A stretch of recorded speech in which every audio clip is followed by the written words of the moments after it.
1st, 2022 for gas service and various dockets currently pending before the Public Utilities Commission.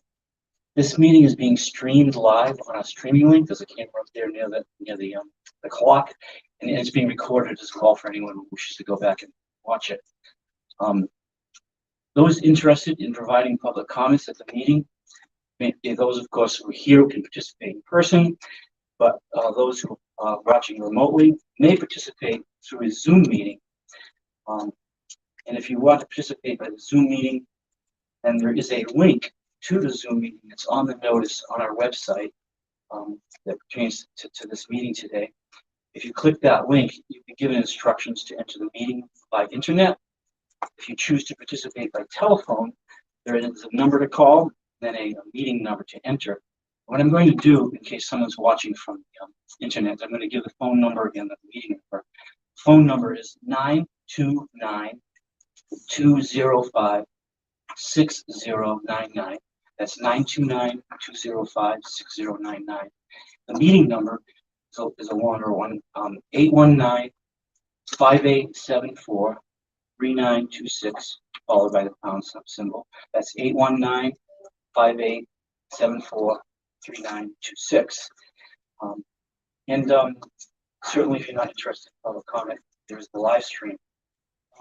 I'm not going to go through all of the rate changes that are in the notice because Island Energy will have someone who will go through that.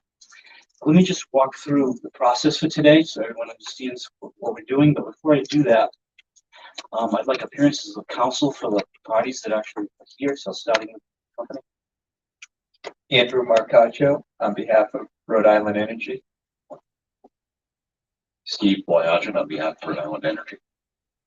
Leo Wolf, the division, and 2213 NGA, the DAC, and 2220 PCR. We have another counsel for the division as well. Yep. Good morning, Gregory Schultz, Special Assistant Attorney General for the division of 4817. Thank you. In the back, I see. Can we skip someone over here? Oh, I'm sorry, Ms. O'Brien. Hi, Celia O'Brien from Rhode Island Energy. Okay, fine. Apologize for that. Going to the back of the room.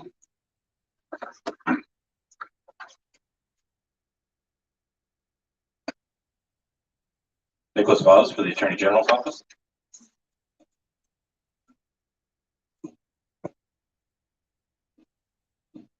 Jennifer Wood from the Rhode Island Center for Justice on behalf of the George Wiley Center. Good morning. Thank you. That takes care of appearances of counsel. Now, we're going to take public comments this morning, and we'll go as long as we need to. We have evidentiary hearings scheduled this afternoon for the electric increase. So we're returning here. I don't know how long the comment period will last. We'll figure that out. The gas hearings have not yet formally been scheduled, but will occur at some time in October. This is how the morning's process will work. I'm going to make a brief statement regarding the standards of review and what's before the commission, how we'll be examining the issues. There'll be a short presentation by Rhode Island Energy. There's a sign-up sheet for those that are here present. If you'd like to speak, if you haven't already signed it, I have the one that I started, and we put another one out over there. We also are going to have participation by Zoom. But the way we'll do this, we'll take care of everyone that's signed up in the room first. And after we've done that, then we'll go to the Zoom. And if there's some residual, we'll come back to the room. If anyone's on the Zoom, then you can multitask while we're going through this, and then we'll know when we take that up. There'll probably be a while. I have a number of people there that signed up. I'm expecting an appearance of Governor McKee. So what we'll do is a courtesy of that. Someone signed up Governor McKee first anyway, but as a courtesy, we will take him as the first speaker. Time limit, generally, I'm not going to be really rigid about it, but 5 minutes seems long enough. If you go a little longer, that's fine, but at some point, there's a lot of speakers that have to try to say if you can close out. So be aware of that, because I know when you're speaking, you have no idea the time is going by. It happens to me all the time. There is a stenographer. And so what happens sometimes when the stenographer is taking this and someone's speaking too fast, like I often do, she will stop and say, can you repeat it? She's not asking you to repeat it because she didn't understand what you said in the content-wise. She just wants you to repeat the words so she can get it right on the transcript. Let me start first by just listen to just general comments. We've already received numerous written public comments regarding the proposed rate increases that are before the commission. And while this public comment hearing this morning relates to both electric and gas increases, the request for an increase on the electric rate reflects the highest increase in electric rates that I've ever seen in my 35 years of experience in the industry. So it's not surprising that most of the public comments that we've already received in writing have been pleas for the commission to deny it. While there have been some comments which have suggested ways to mitigate the impact of the cost increase through either deferrals or crediting of funds that are available from other sources, most of the comments have asked the commission to reject the rate increase and in turn require Rhode Island Energy shareholders to absorb all or a significant portion of the cost instead of ratepayers. Now, given the comments and my expectation that we will hear many more similar comments this morning, I think it may be helpful to place the electric case into the legal context. This is important because the decision that we make as the commission cannot, by law, be based upon what we might like to do. It must be a decision that's based upon the evidence and prevailing legal standards under Rhode Island law, which also are impacted by principles of constitutional law that place boundaries around our authority. So I'm going to briefly summarize the general legal issues that may be presented in the evidentiary hearings, which will commence for the proposed electric decrease this afternoon and continue on Monday. First, there's the fundamental question of whether the utility should be allowed to recover the increased costs from its customers, or stated another way, will there be evidence that supports the decision by the commission to deny all or a portion of the rate increase? Second, if we determine that the utility does have the right to recover the costs, we will be considering whether any steps should be taken to mitigate the impact through a deferral of costs at a later period of time. Deferrals, it's akin to a pay it now or pay it later question, which really doesn't involve a trade-off of risks to ratepayers that the parties most certainly will be addressing in hearings. Third, there are at least two independent sources of funds that can be used to mitigate the rate impact to some degree. One significant source is the result of one of the financial payments that Attorney General Norona obtained from Rhode Island Energy when PPL purchased Narragansett Electric from National Grid, through which Rhode Island Energy has promised a $50 million rate credit for electric and gas customers, $32 million of which goes to the electric side. The other source is a result of Governor McKee allocating funds from an energy program administered by the Office of Energy Resources. Use those funds to assist residential customers who are being served in the low-income rate class. Now, let me go back to the first issue, which is the evidence that must be presented for the commission to be able to lawfully deny the increase in the rates for the last resort service. There is a specific statute in Rhode Island law which determines the rules of the utility to recover its costs. It's a statute that requires the utility to buy the power and allows them to charge customers for the cost, but does not allow them to make a profit on the sale of that power. I will try to frame the evidentiary process arising out of that statutory provision in plain English, but let me first read excerpts from the pertinent section of Rhode Island law pertaining to last resort service rates. For those of you ambitious enough to look it up in the general laws, it's section 39-1-27.3, paragraph C. Now, please bear with me as I briefly read a couple of sections of the technical language of the statute. Quote, the electric distributor shall procure last resort service supply from wholesale power suppliers.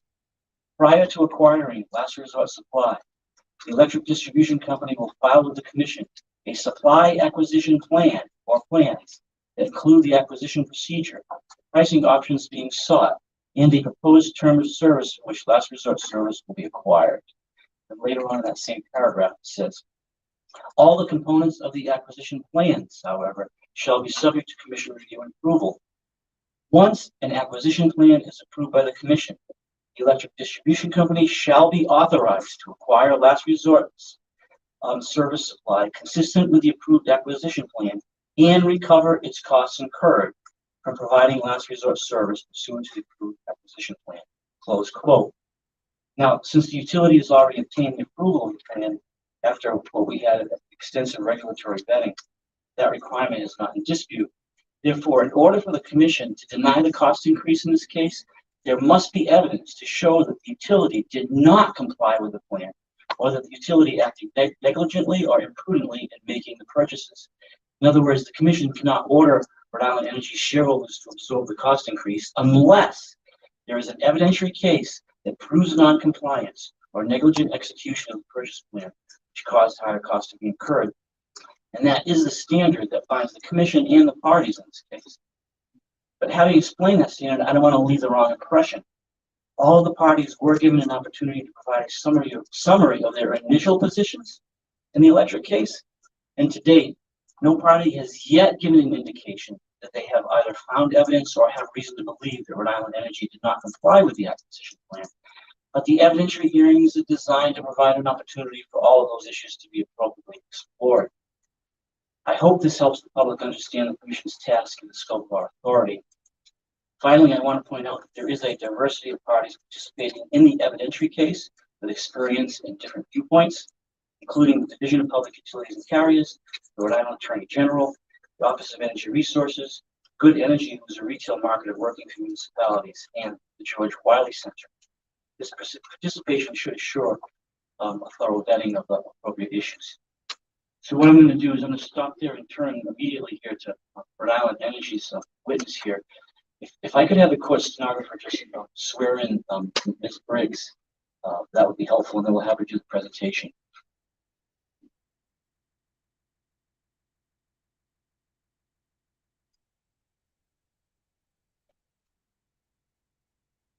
Stephanie Briggs.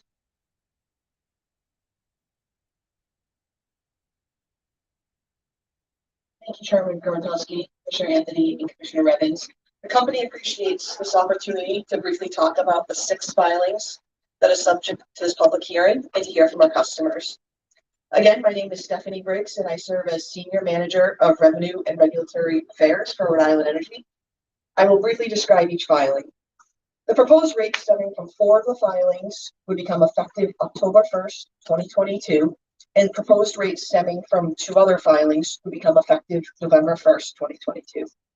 These filings are traditionally made this time of year by Narragansett Electric Company and should not be seen as new rate adjustments created by Rhode Island Energy.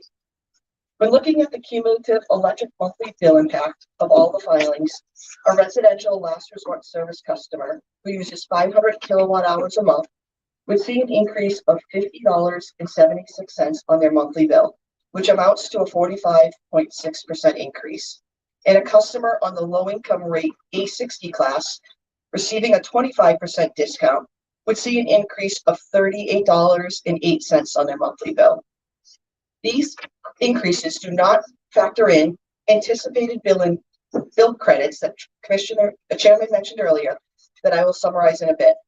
If approved, residential heating gas customers who use 845 therms annually would see a total increase of $227.23 in their annual bill.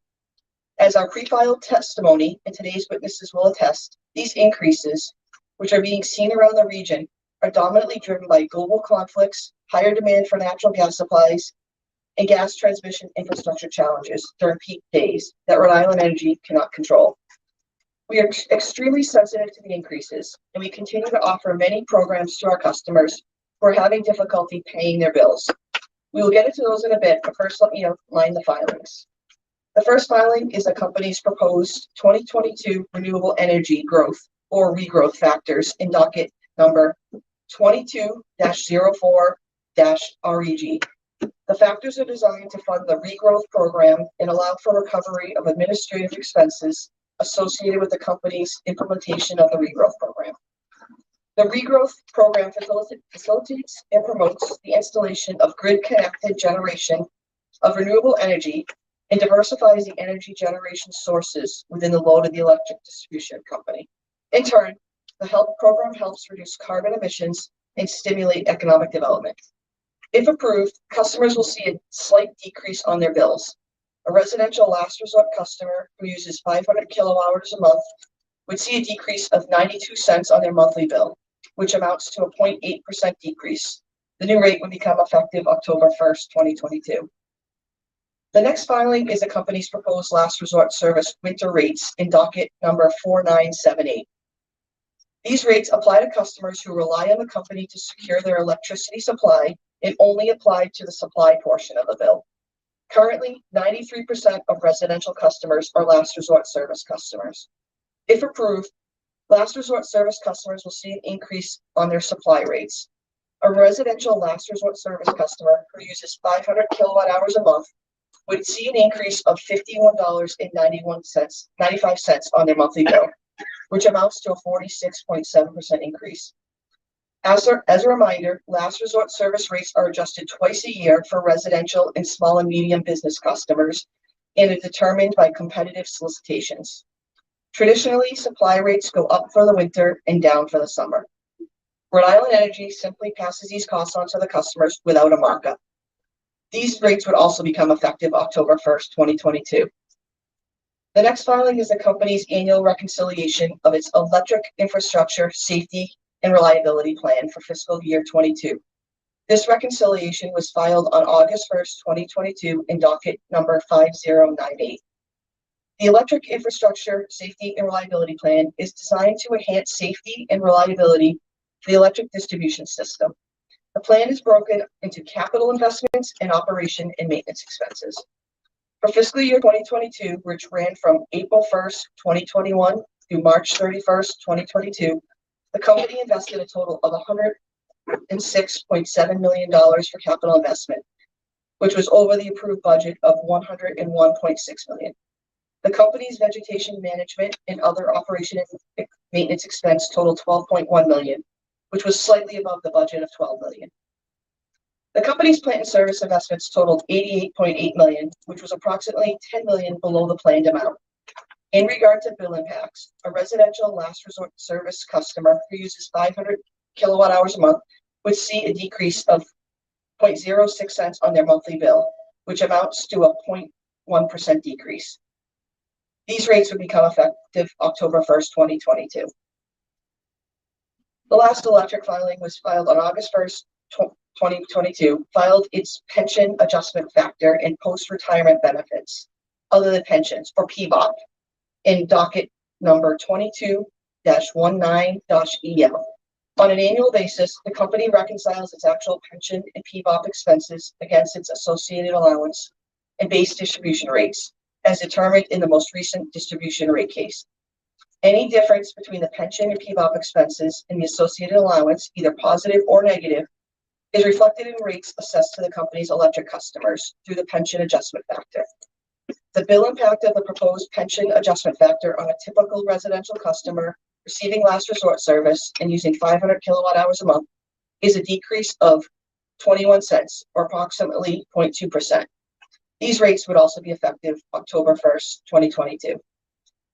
With regards to gas prices, the company also on August 1st, 2022, submitted its annual distribution adjustment charge, or DAC filing, in docket number 22-13-NG, as well as a supplemental filing on September 1st, 2022. For an average residential heating customer utilizing 845 therms annually, the impact of the proposed residential DAC factor results in an annual increase of $151.25, or 10%.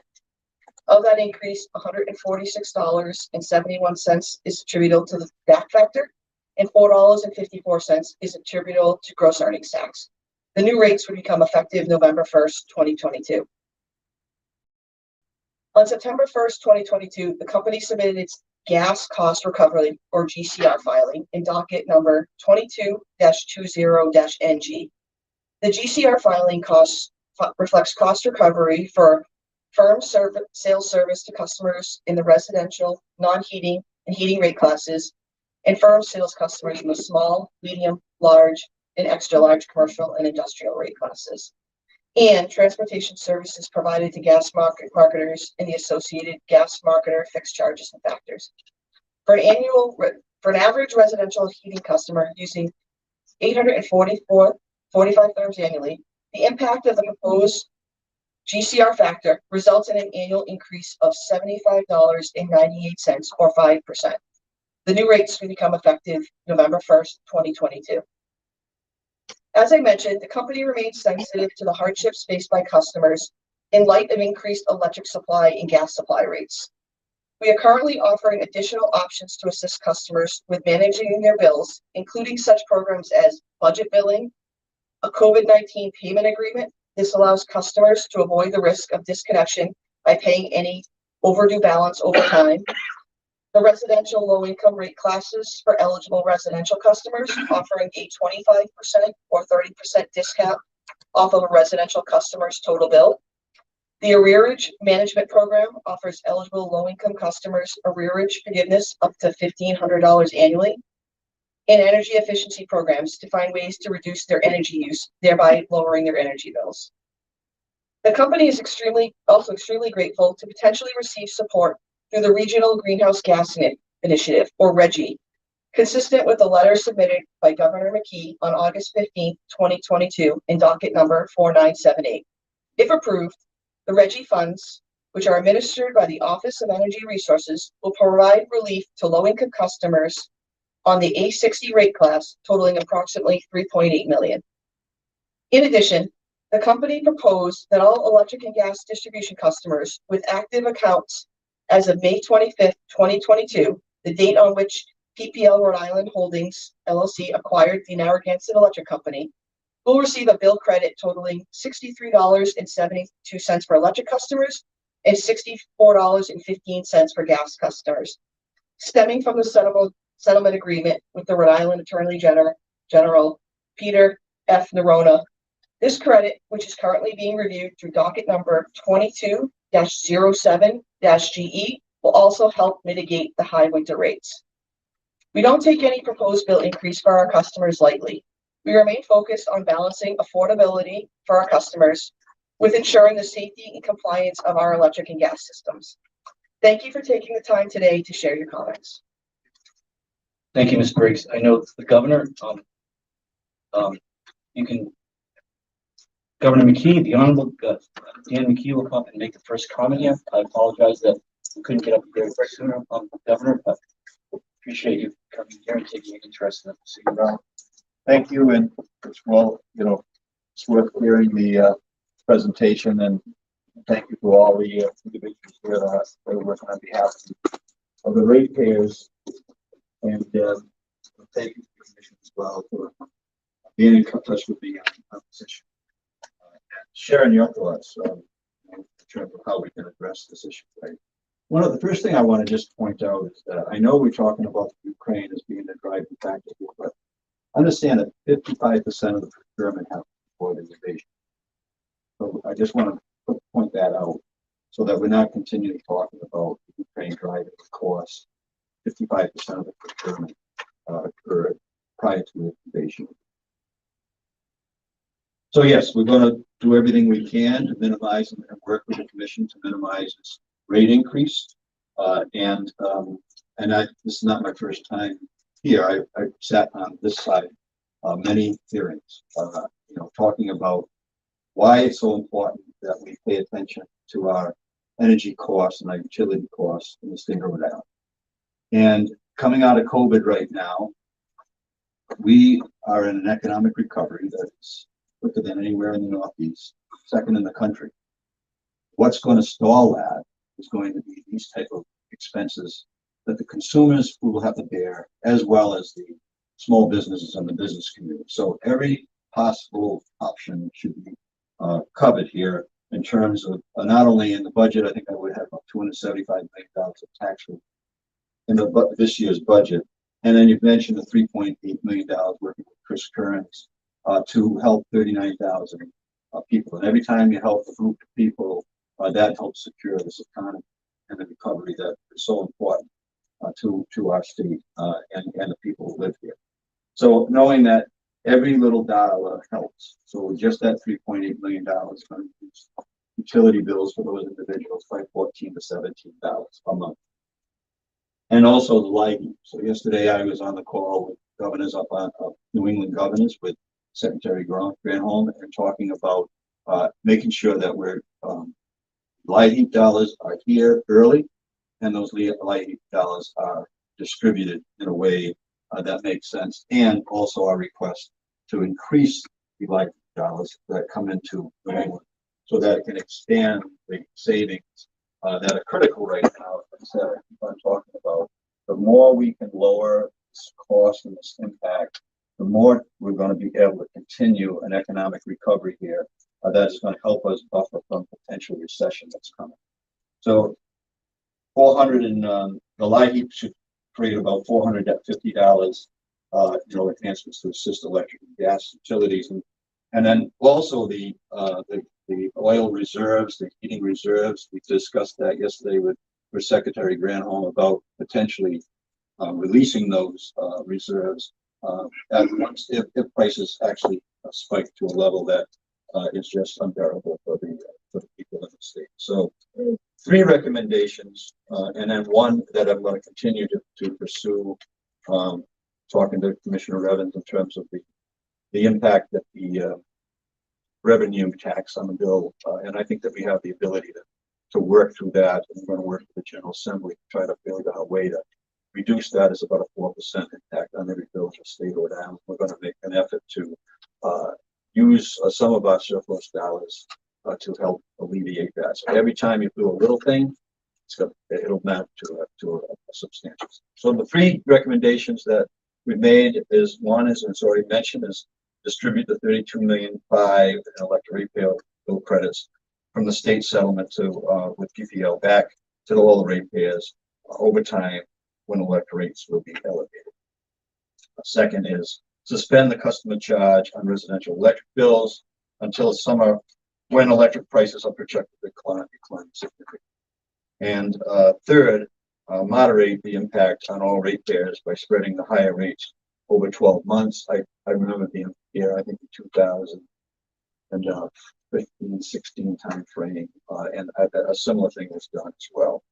So we're going to continue to address these issues. I ask every player here to find ways that they can contribute to this at this point in time to reduce incrementally, and then collectively, when they put that all together, that should help provide significant relief that is called for relative to this rate increase that is being recommended right now. But I would take a real close look at the fact that we keep on talking about Ukraine, and 55% of the purchases were done before the invasion of Ukraine. I think we need to make sure that we understand what happened prior to Ukraine, not just use Ukraine as the only reason why we're here today. So thank you for having me here today, and I appreciate your time and I appreciate your efforts. Everybody here. Thank you very much, Governor. So we're going to start going down the list. Hopefully I'll be able to both read the handwriting and pronounce the names correctly. But since my last name gets butchered a lot, I guess I need the same thing to understand. This one's an easy one, right? First speaker is Reverend Dr. Donnie Anderson. Thank you, Mr. Chair, for the opportunity to testify today. I'm a resident of Providence, a member of the Rhode Island Coalition to Reduce Poverty, but I'm here specifically today on behalf as a board member of SAGE Rhode Island. SAGE Rhode Island works with and on behalf of aging persons in the LGBTQ plus community who live here in Rhode Island. A third, certainly, the Reverend Dr. Donnie D-O-N-N-I Anderson. Fully a third of our population of aging people in the LGBTQ plus community live at or below 200% of the poverty level, which is a result of the accumulated discrimination that they faced over their lifetime in both employment and in housing. Our feeling is that this rate increase will clearly disproportionately affect them, as well as many other minoritized communities. This sledgehammer approach, exactly how we see it, lacks creativity, but most of all, it lacks empathy. Disproportionately affects the people who can least afford it. And make no mistake, this rate increase will result in increased homelessness and in people dying. That's a reality you must face. And I appreciate that you have a legal responsibility to the state of Rhode Island and to the laws of the state of Rhode Island. But we all are subject to a higher authority that demands we treat each other ethically and with equity. And I urge you to reject this proposal. Thank you so much.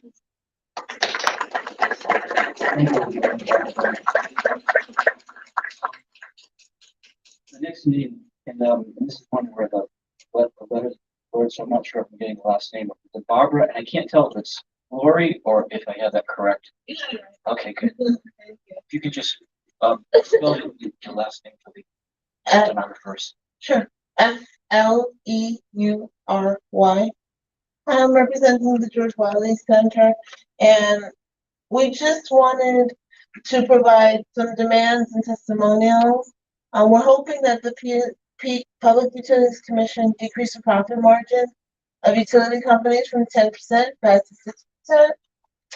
We're hoping Rhode Island Energy could set their profit margins at lower levels instead of just what is allowed. We'd like for Rhode Island Energy to commit to working to pass a percentage income payment plan and share the burden of increasing electricity and natural gas market costs by absorbing some of the increased costs and withdraw the current rate hike proposals. As a citizen, a constituent I live in Pawtucket. I personally enjoy paying my bills and getting the, not having anything, however, being a contributing member of society. However, with an increase in the electric and gas bills eventually, it's very disheartening to keep a positive quality of life when there's an exorbitant energy bill covering that needs to be paid. And sometimes if you can't see a way out, you just have a shell of a home. And the electricity is difficult to handle, the gas. Without those things, you can't thrive. And so I just wanted to say that it's very important for that to be considered. Thank you. Thank you. Next speaker is Peter Nightingale.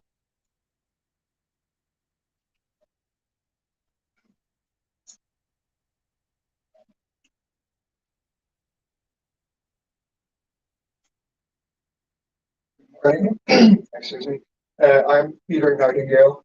I'm a professor of physics at the University of Rhode Island, and I'm also a member of the Poor People's Campaign in Rhode Island. And I'm speaking in both of those capacities. Actually, this is a multimedia show in some sense, in that I'm going to say what I'm going to say, but I'm a scientist, and I like to share the evidence on which I base my statements, but that kind of evidence isn't very good for public hearings, so I submitted also a written testimony. Anybody who wants to have a copy of that, I have 2 copies. If I run out of copies, just send me an email at nigh@pobox.com. That's NIGH@pobox.com. It's post office box. Anyway, I would like to add something to what the governor just said, and I'll get there in a second.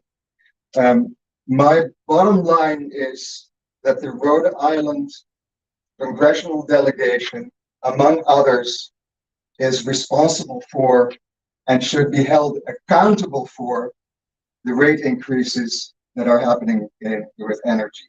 Now, the part that Governor McKee didn't mention is that the Armed Service Committee has been warned by the intelligence community over about a decade that pandemics were coming.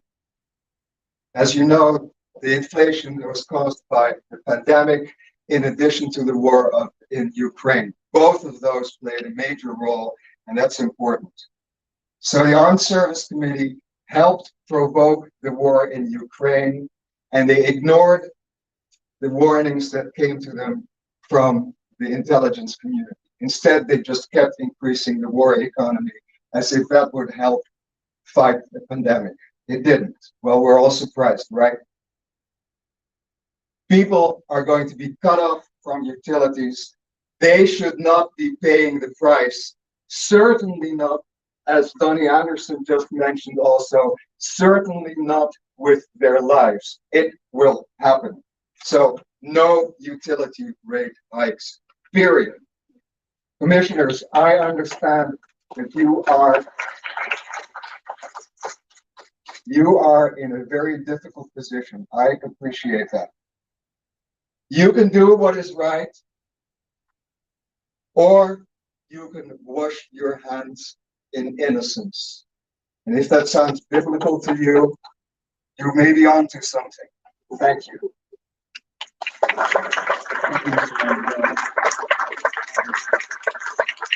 Next person, Stacy, I think it's Capizano, if I get that correct. Yes. You can just spell your last name. Hi, my name is Stacy Capizano, candidate for House of Representatives District 5 in Providence. I'm speaking on behalf of my community, myself, and most Rhode Islanders that this rate would not serve us well. We're going to contribute to poverty, as other speakers have said. We're going to contribute to homelessness. And also as a registered nurse, I'm concerned about people's health and how it might affect refrigeration, medications, etc. That's what I'd like to say. Thank you. Thank you. Before you go, could you just spell your last name as stenographer? CAPI. Thank you.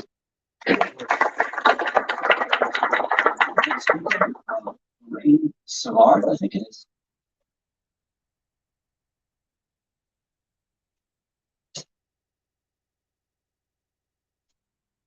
Good morning. Thank you for allowing people to speak here. My name is Lorraine Savard. I live in Santa Claus, Rhode Island. And here's what I have to say. You all here must know, as well as I, that the fossil fuel industry is on the brink of becoming obsolete. 2035 is a Rhode Island target date for the transition, not 100% transition, but the transition. This leaves you all at 12 years is all you. Rhode Island Energy is following their cousins, the fuel companies' move of cashing in on their ultimate demise.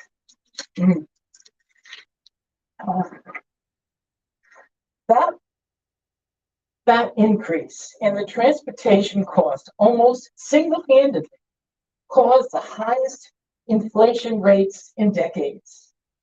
Numbers like 14.4%, 11.1%, 9.5%, and what, my dear, did you say? 45% increase? Oh my God, oh my God. And now, Rhode Island Energy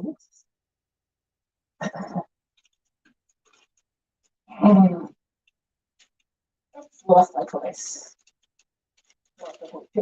Rhode Island Energy provider, supplier, distributor is asking to raise the cost of electricity and gas. This is unconscionable. We have too long subsidized the industry. Now is the time to allow the fossil fuel cabal to exit gracefully, not greedily. There are other ways to save money. The easy way is to raise fees.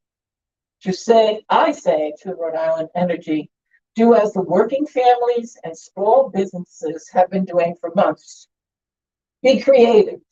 Find other ways to raise money. Thank you.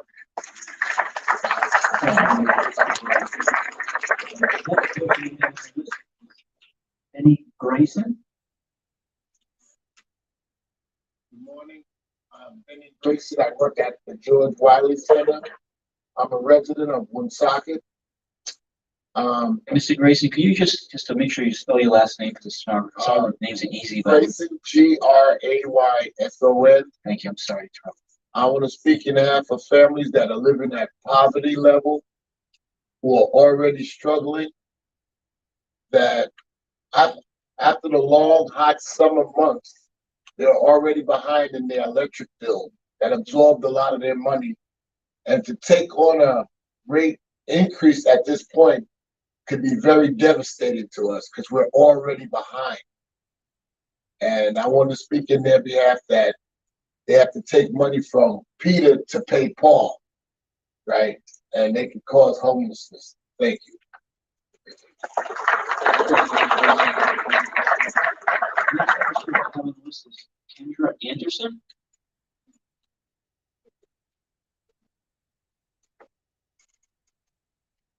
Hi, my name is Kendra Anderson, and I am here in my capacity as state senator for District 31, right where we're sitting. I have gotten dozens and dozens of phone calls and email from people who are just frightened by this kind of rate hike. No one knows where it's going to stop. And the ripple effect in everyone's budgets and our economy as our healthcare costs go up with the increased, I think, sickness and food. What are you going to pay for? Your medications, your food, your rent, heat. I work in my day job at West Bay Community Action, and every day I see, also in this district, the result of what these rising costs are doing to people. Our food pantry, the second biggest in the state, is busy every day. We can't even keep up with it.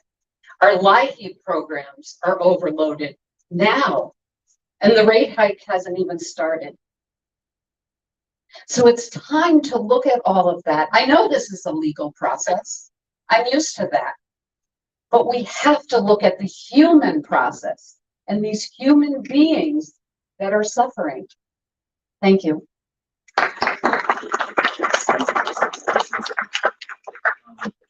Next person is Monica Huertas.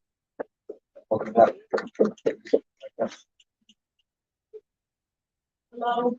Hi, good morning. Monica Huertas, Huertas. Got it? Okay. Hi. Yes, so my name is Monica Huertas, and I'm here with the People's Port Authority. I am a graduate of Marana College. I have a degree in social work. But more importantly, I'm a mother of 4 children. And I can tell you that me and my husband have well-paid jobs. My husband is a union carpenter with Local 330. And I can tell you that I've never been able to pay any utility bill, whether it's electricity or gas, completely in full. I've always have to be like, okay, let me give $200 to electricity and let me give $200 to the gas, because it's just too high right now. I live in an old house. We have one of the oldest housing stocks in the country. And the house is really old, and we've done some of the weatherization programs, but it's still not enough. I would also like to say that I'm here to speak on behalf of my mother. She worked all her life as a certified nursing assistant, and working with the most vulnerable populations of elderly people. And she could never afford to pay rent or utilities. And many times we're faced with either paying the rent or paying the utility. And I remember one time she said, let's go back into the shelter because I'm able to pay the rent, but then we don't have any electricity and we don't have any hot water.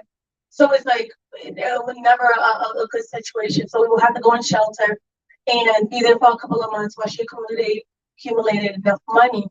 But again, it was never always enough. And people are still going through this right now.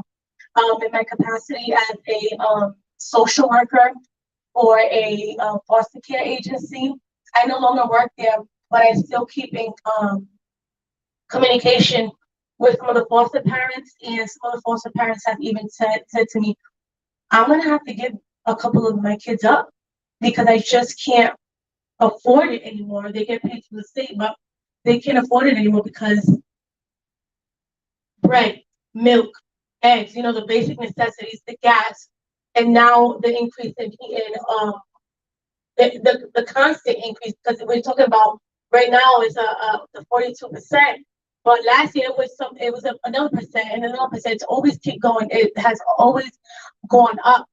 And so I want to consider the repercussion, not just us immediately, but everywhere, even in the foster care system. Kids are going to be disposed of because they just simply cannot afford to keep the kids in their home. I would also like to say, and the last thing I'm going to say is that as a representative of the neighborhood that I live in, Washington Park and South Side, we have the heaviest burden in our neighborhood in terms of fossil fuel. Yet we had the highest percent of utilities shut off in our neighborhood. And to me, that's just disastrous and criminal that we're getting polluted and sick constantly, and our quality of life is lowered because of the situation in the port due to gas and due to other things like scrap metal and things like that.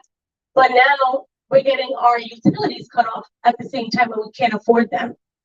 So yeah, I think it's criminal, and I ask you to please not have this rate increase. Thank you.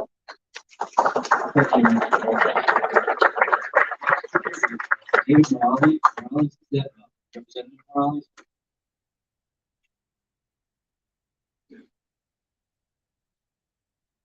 Members of the Public Utilities Commission, thank you again for the opportunity to provide public comment. My name is David Morales, and I have the pleasure of serving as the state representative for the City of Providence in District 7. So I stand here in firm opposition, and I call on the PUC to mark this case as being extraordinary and to reject the historic level rate hikes being submitted on behalf of Rhode Island Energy as relates to a 45.3% increase for electricity services. And I wanted to remind us how exactly we got here.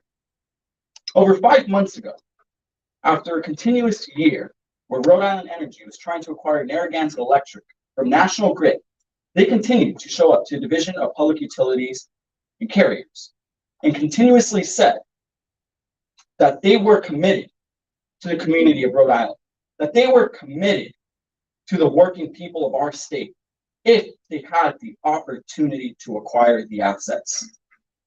And sure enough, over $4 billion later, and not even a year into having control of our public utility system, they are putting forward historic level rate hikes that are going to hurt people from an economic standpoint. And I do not want to talk in the rhetorical. The reality is, everything that you have heard from the diverse coalition of the people behind me is what is exactly going to happen if these rate hikes take effect starting on October 1st. And I emphasize an increase in what will likely be utility shutoffs. People landing themselves into further, and I want to emphasize further, economic debt. The vicious cycle that they will never be in a situation where their utility debt is cleared. And beyond that, it's going to trickle down into the effects of homelessness. And while I understand that we have continuously cited some of the different existing programs that are going to exist for the purpose of providing consumers relief, they're not adequate by any stretch of the imagination. And I say that because the eligibility to qualify as a low-income utility customer are very stringent. It is essentially 60% of the area median income. Therefore, if you are an individual earning 70% of the area median income, if you are a working family of 4 earning $70,000, you do not qualify for any of these programs, whether it be LIHEAP, whether it be some form of bill credits. Therefore, we are not going to see actual relief for working people. Instead, what we're going to continue to see is the cycle of debt being accumulated. And that is why I call on Rhode Island Energy directly to absorb some of the costs of the increasing energy prices that we are seeing.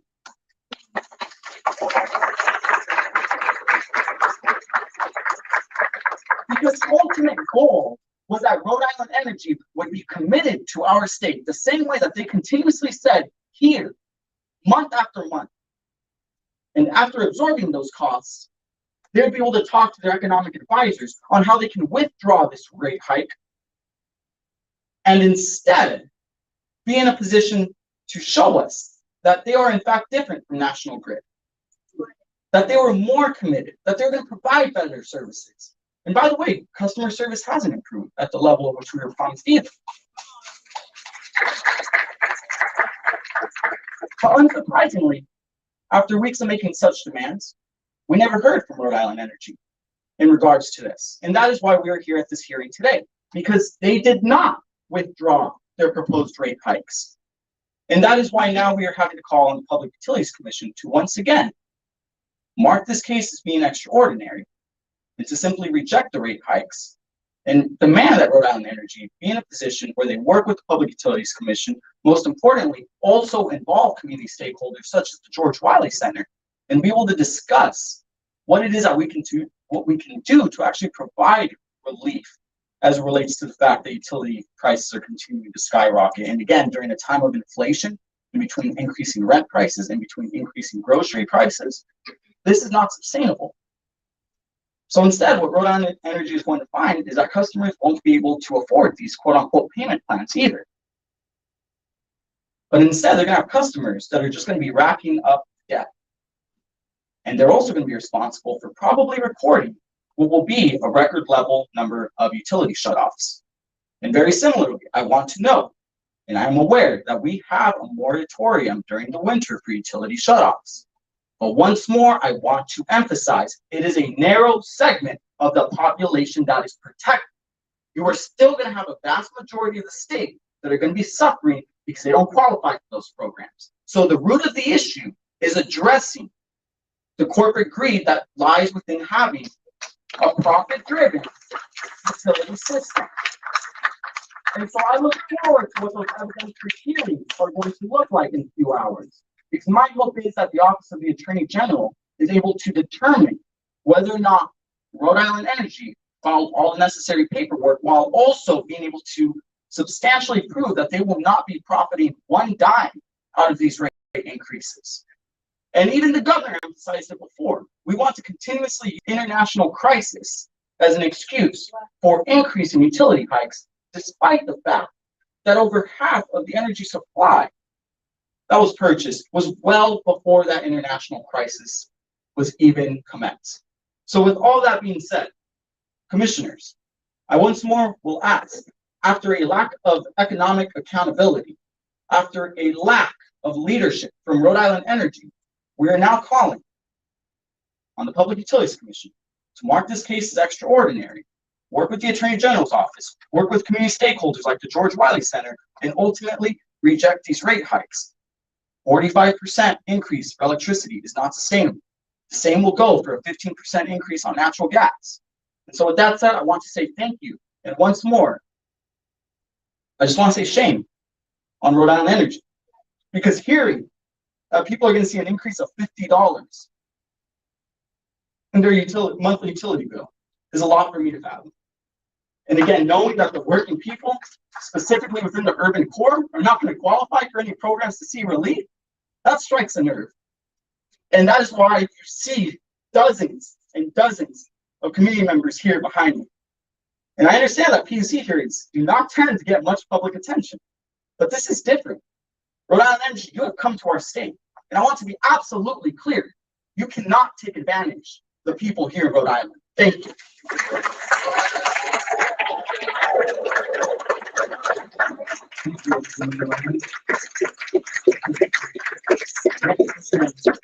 On the list, it's like Scott Slater.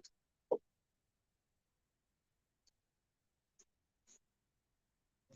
just spell your last name. Good afternoon, Commissioners. Thank you for holding this hearing. I'm Representative Scott Slater, SLATER, representative for General Assembly for 13 years.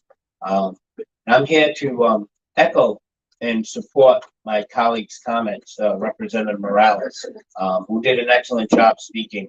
Tough act to follow, David, but your points are well taken, and I represent District 10, which is Elmwood, Reservoir Triangle, and the west end of Providence. My constituents I hear on a regular basis through emails, phone calls, for many years, they struggle with the utilities and paying their bills.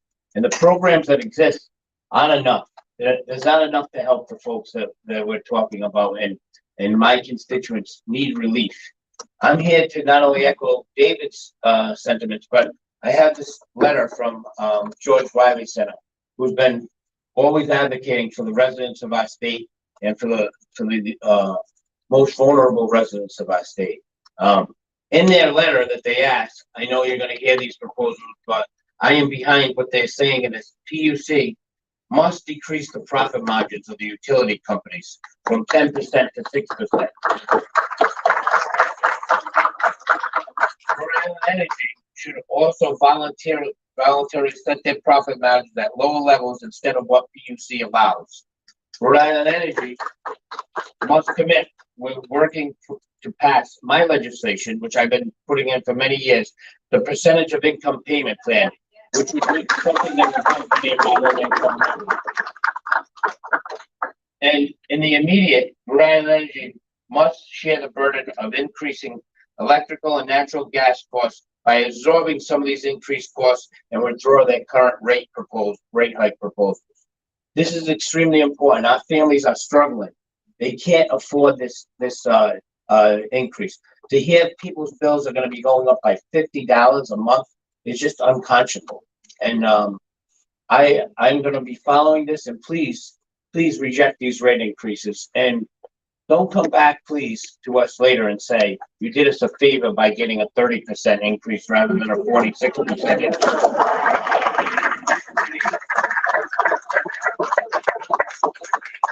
Don't insult my constituents, don't insult the residents of Rhode Island. So please, Rhode Island Energy is a very profitable company and they can absorb these increases. Thank you.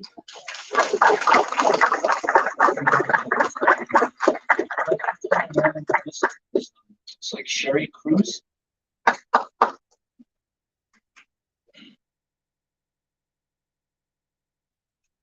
Hi, my name is Sherry Cruz, newly elected representative in Pawtucket, District 15.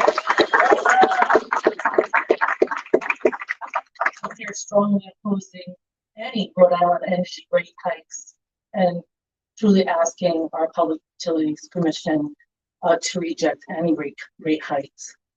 I'm here as a newly elected House representative, but also there in Pawtucket, as a young person, I grew up with consistent utility shutoffs.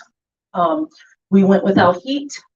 We went without food because our refrigerator we couldn't use. We went without lights after 7 p.m. So that meant us as students couldn't do our homework. We couldn't do anything. We had to immediately go to bed and go hungry many nights. We had to run a wire to our neighbors who could have electricity just to cook food and eat. So there were many ripple effects, as you heard, and seconded Representative Morales and Scott Slater, their issues, but that ripple effect to families in Rhode Island is devastating. I heard another person testify about not being able to keep your children. This is the reality here in Rhode Island when we start to do these things, when we start to increase basic needs that people need. So I'm just asking again, strongly opposing any rate hikes and sincerely asking the Public Utilities Commission to reject any rate hikes by Rhode Island Energy. Thank you so much. Thank you.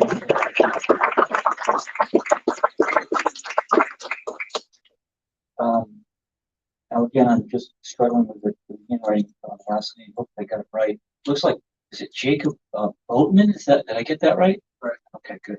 It was the O and the A that came together. I wasn't sure about that. But if you could just spell the last name. Hi, my name is Jacob Boatman. I'm the co-chair of the Rhode Island Club of the Communist Party. It's JACOBBOATMAN. The problem that we're coming here to talk about today is a problem that is often attributed to communist states, and that problem is accessibility to quality utilities. But this is a uniquely capitalist problem. The problem is monopolization and privatization of what should be public resources. My phone just died off my notes, but this is what is going to happen when what should be a public resource is run for profit at the expense of the people and the planet. To the representatives of Rhode Island Energy, I really hope that you don't refer to yourself or think of yourself as energy providers, because your very existence as a company limits access to electricity, to gas. And to the PUC, I just have a question to ask, which is, what is the point of a government if it is not to represent and protect its people, especially its poor people, from the companies that would seek to exploit them? Thank you.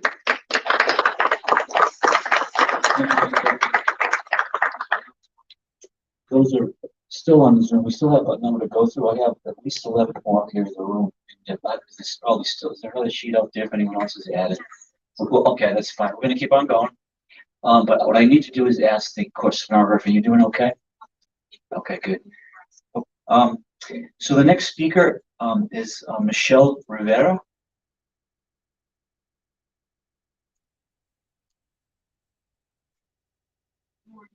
Rivera, R-I-V-E-R-A. Buenos días, mi nombre es Michelle Rivera y yo estoy aquí para contarle mi historia. You can speak in Spanish if you'd like, but we're not going to be able to put it on this with a stenographer. But if you want to say something in Spanish, go ahead. And then, but if you want to have the message recorded, then we need it in English. But I'll understand what you're saying because I speak some Spanish, but I don't know how many other people. I was just demonstrating some of the struggles that our immigrant community goes through when they're trying to accept some of these programs and services that we claim will mitigate these effects. So I grew up in poverty. My family came here in the 90s. We didn't speak English. We often had to juggle in deciding which bills we were going to pay for. So we face utility shutoffs consistently, either heat or electricity. Sometimes we would have neither. Sometimes we would have just one. And it's really difficult for a child to go through that. And by having these increases, you kind of just perpetuate that generational trauma by not allowing these families to build generational wealth. And the history is just going to continue to repeat itself. It was really difficult for me as a child going through that. And you're saying these programs and this help, me being 6, 7 years old, trying to help my mom fill out these forms in English, it didn't work out so well. So you're also increasing the burden to the local nonprofits who will be out there conducting this outreach and letting the people know of these services and helping them apply for these services. But there are still people who are not going to qualify, who are still not going to be aware of these services. It's really hard to be without utilities. It's hard to explain because until you actually go through it, you can't really comprehend it. Something as simple as waking up when the sun's not up yet and having to get ready for school in the dark, or having to brush your teeth with cold water when you have teeth sensitivity because you don't have access to good dental care. There's so many, or going over to your neighbors so you can plug in your nebulizer and use that. There's just so many things that there's to talk about when it comes to having the utilities shut off and not having that available. The refrigeration of food. I mean, your dinner is going to be canned sausages with whatever you can make. Like it's really hard. And like I was saying, you just increase the burden on these nonprofits to get these services out and inform the public that there are these services available. On top of that, we're hearing that these services are already strained. And the eligibility, there's a lot of nuances. with some of these services and being able to access them. It doesn't take into consideration things like the bills that the working class have to pay regardless of what their income may be. They could have accumulated medical debt, student debt. And as we all know, that's very common, credit card debt, because you don't have the money. So what do? You put it on a credit card. A lot of us in the community have credit card debt. And it doesn't take into factor all these things we have to pay that maybe we don't meet the eligibility because we make enough, but we still don't really have enough. Yeah, so I just wanted to share my story as a child facing these issues, and I want you to really think about the children, because this has a profound impact on them. And I told you, I got through it. And it's really hard to come out of poverty when you're facing all of these things, such as increasing rent, inflation, now utility hikes. It's just, you're really holding down or creating barriers for the immigrant, the Spanish community of someone in poverty to rise up from poverty. And I really want you to think of the people, the children, and how they feel and how it affects them and how it'll affect the generations to come. But thank you for allowing me to speak.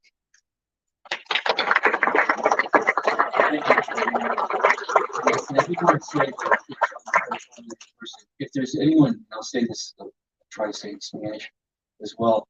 If someone would like to give some comment in Spanish, we could do that and then use the recording to have the translator to do it if someone there.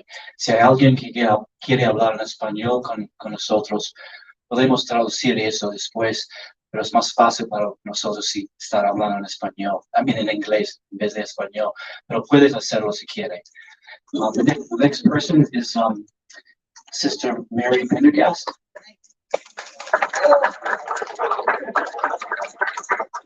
Hello, thank you, Chair and Committee, for having us today. I'm Mary Pendergast from the Sisters of Mercy.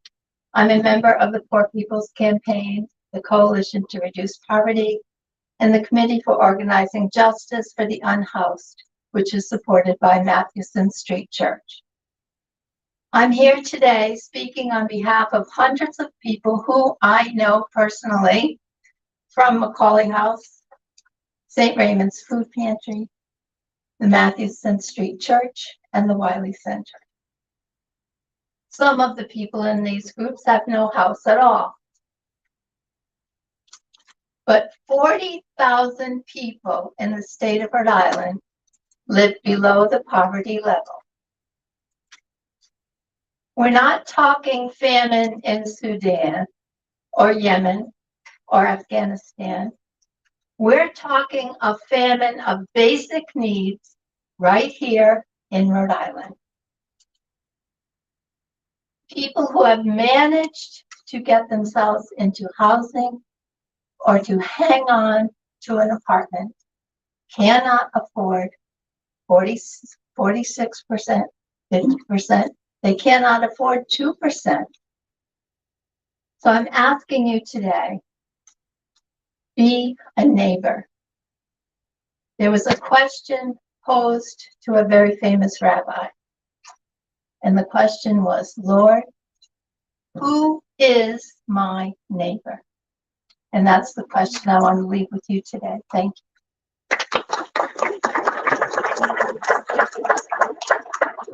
Looks like Marie Kennedy. It looks like a PhD. Is that Dr. Kennedy? Here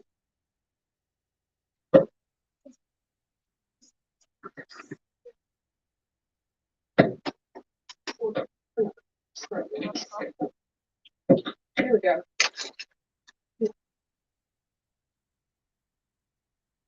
Hello. I'm Marie Kennedy. Oh, I'm sorry, this is. No, I've had to spell it for 59 years. I'm used to it.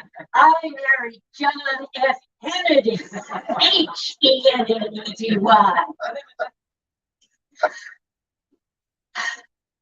John died last year, but he taught mostly Shakespeare at Providence College from 1965 through 2016. We have 5 children and now, thank God, 15 grandchildren. I got my PhD when I was 52. We flipped a coin. Somebody had to be the 5 children. Used to work that way.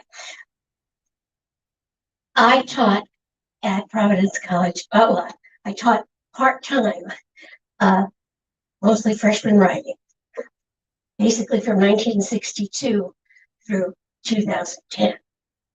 And then I got tired. I'm 81 now. I addressed this morning Rhode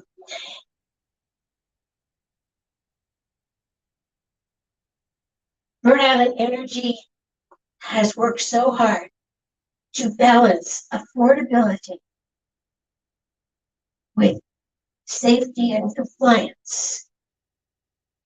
I think that's pretty generally what I heard.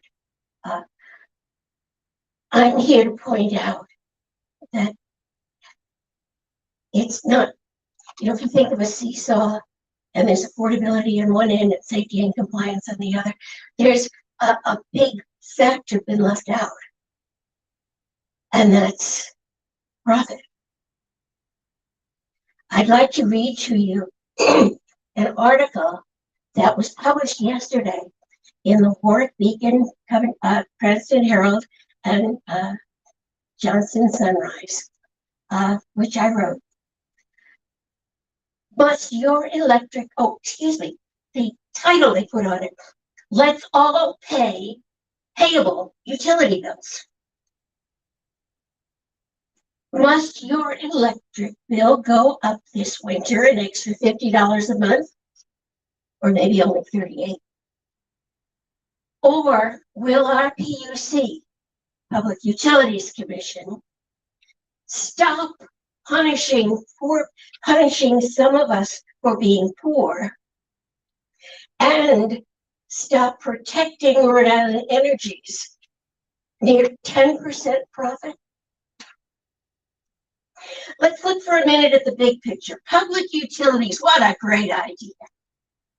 Legally guarantee one company a monopoly and a reasonable profit in exchange for its reliably supplying a service, such as water or gas or electricity, that's essential to everyone in a certain geographic area. That's why almost everyone in Rhode Island gets electricity, if not gas, from what is now known as Rhode Island Energy. They bought out National Grid. We can't switch to another supplier. The only Rhode Island Energy brings the electricity and the gas into the state. Yes, prices are now inflated. But does that monopoly need a 50% rate hike? No, because our PUC has gradually nearly doubled its profit margin to over 10%. Parenthesis, how much interest does your investment or your savings account pay? Why, moreover, just hold our breath waiting for this huge rate hike social tsunami to hit us? The 50% rate hike request offers Rhode Island the perfect opportunity to replace our current impracticable because unpayable system of a few meager reductions, winter moratoriums, and shutoffs. Now more than ever, our PUC needs to enact PIPP, the percentage of income to the plan. How will I remember one lady's response when I explained to her years ago that she'd be expected to pay each month a reasonable percentage, say 10% of her then $600 a month income. I could pay that, she said. I budgeted it. And I too can pay for it. For less than the price of a cup of coffee each month. I'll gladly enable human dignity in Rhode Island. I then told people, oh, come on down to the PUC hearing. But I concluded with this thought. What a great time it is to serve on the Rhode Island Public Utilities Commission. This is our opportunity to finally let all people pay payable bills. Feels good. Thank you.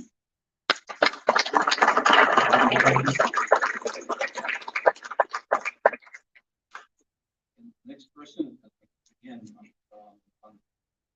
reading the handwriting. It looks like Nathan Paul. I'm sorry. I'm having trouble. I'm struggling with reading the handwriting. Okay, good.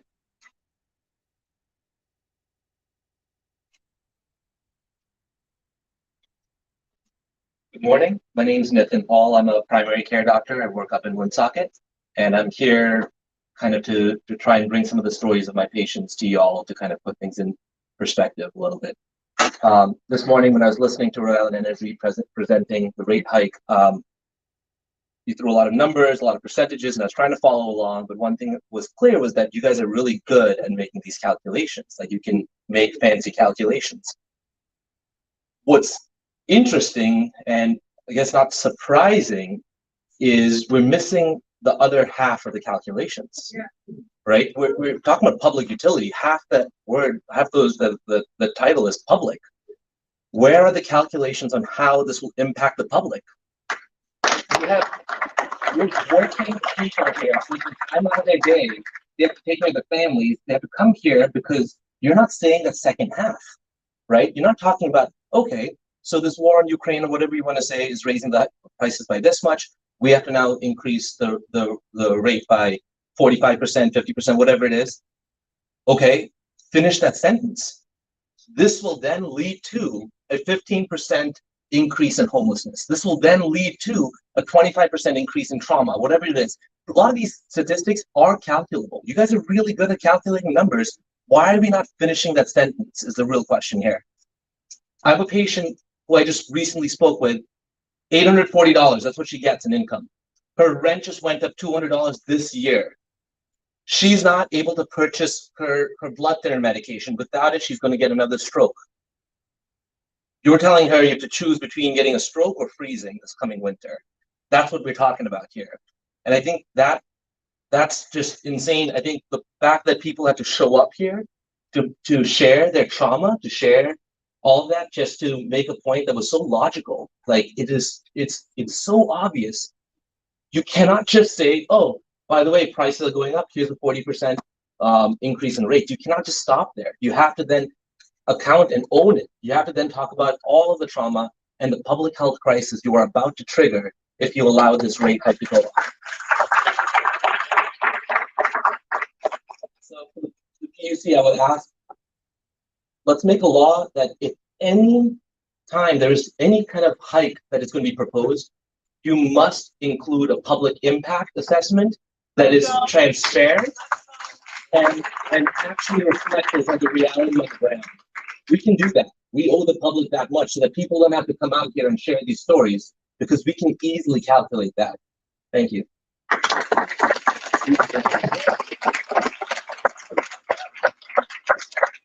Next person, Diamond Ruth, and I apologize, Diamond, that on the last name, I was it I didn't want to mispronounce it. No, it's Madsen. Could you let's spell that for us? Madsen. Thank you. I'd like to tell you first, thank you for letting us be here today to experience what we're going through and let you guys hear what we're going through. Before I do this, I just need to ask one question, you know, because I've been sitting here watching everything happen, and I respect you guys, you know. You guys are sitting there, you're listening to us, you're looking at us, but am I bothering you? Because like people are talking and like you're just doing your papers. Like we're telling you our stories. I'm sorry, I'm personal, but this is my life. I'm sick. I gotta come out here and fight for my health. I just got out of the hospital. Do you have to worry about your heat at night? Do you have to worry about having any food on your table? Do you know what that feels like? I did 10 years homeless before I got to where I'm at today. Just like you're a big deal here, guess what? I'm a big deal in the streets. I fight for people that don't have anything. And I'll be damned if I come up in a meeting and try to express myself and have to feel I'm being disrespected or I'm not important because he has maybe something better to do. There's people out here like me that we understand we have to get a rate hike, but I live on limited income. I now have spinal arthritis in my back. I live off Social Security, and I'm still out here helping for the homeless. I'm the one that's out here fighting for tents and sleeping bags for these people because we can't give them housing today. And me and Kevin were coming here this morning on the highway from Pawtucket. I had to look on the side. I look at people sleeping outside because I can't give them a house. Do you guys have any feeling of how that feels? To be in a position where you're at, knowing when you go home at night, you don't have to worry about, am I going to get robbed? Am I going to get raped? Am I going to get something taken from me? Do I have to sell my soul just to have somewhere safe to stay at night? None of you go through that. These are tears because I'm tired. I fight for everything that's out here, for everybody that's like me. I don't have it like everybody else. No, I don't. And I've struggled all my life to get to where I'm at. But I'm not ashamed of who I am today. There's a lot of people in this room, they know who I am.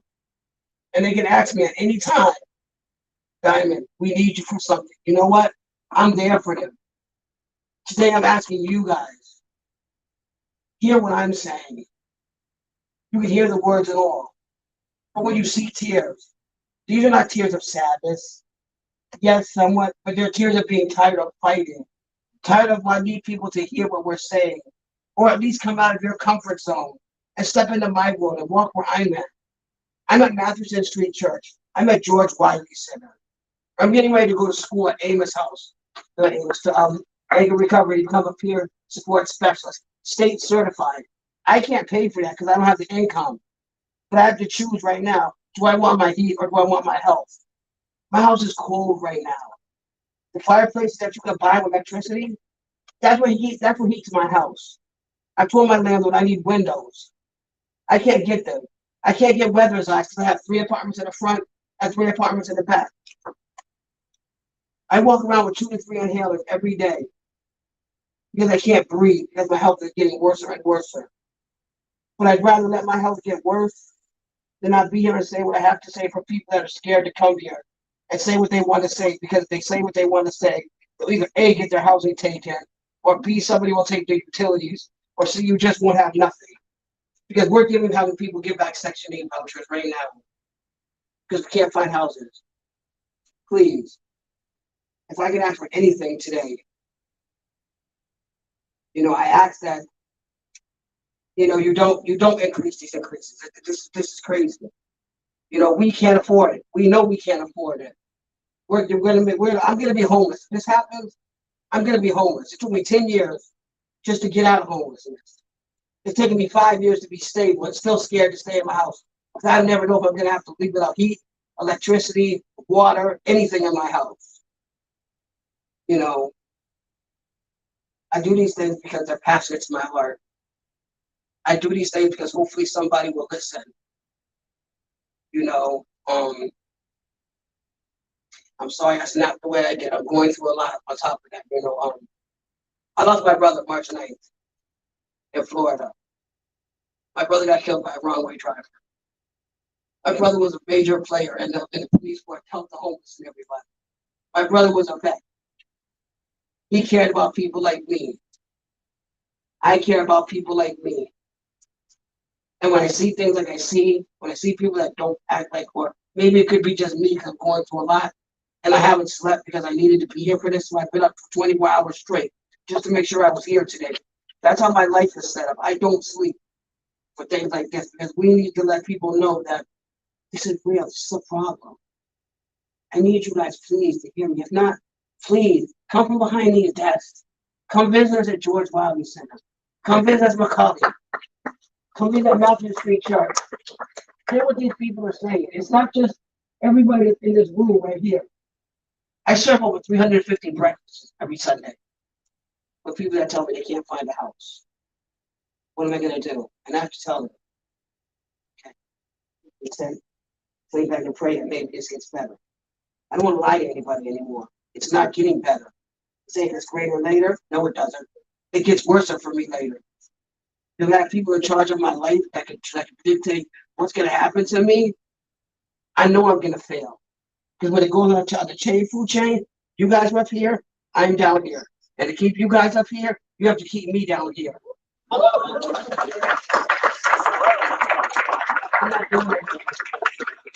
I don't want to do it. I don't want to play nice anymore. I'm tired. But I have respect when I do this because there's a lot of people in this room that I love that have watched me grow. When I was nothing out there on the streets to where I'm at today. All I ask is please, before you make your final votes, sit here, listen to what we're telling you. And if that doesn't do it, Matthew Street Church is open on Sunday. George Wiley Center is open. Please come see my constituent people and ask them how they feel about this.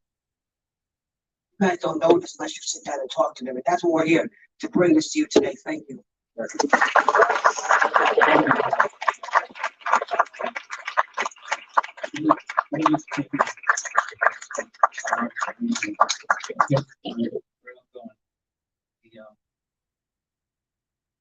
I want to make sure I get this name right. With the handwriting, I'm gonna have trouble. It looks like. Sorry, I can't.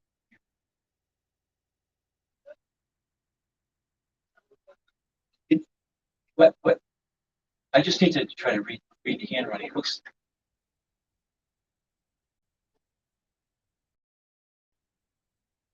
Oh, is it? Care. Is there a person name Clovis? Okay. I'm sorry, I'm struggling. That's okay. And I didn't want to butcher it completely. So if you could pronounce it and spell your name, that would be great. Clovis Gregor.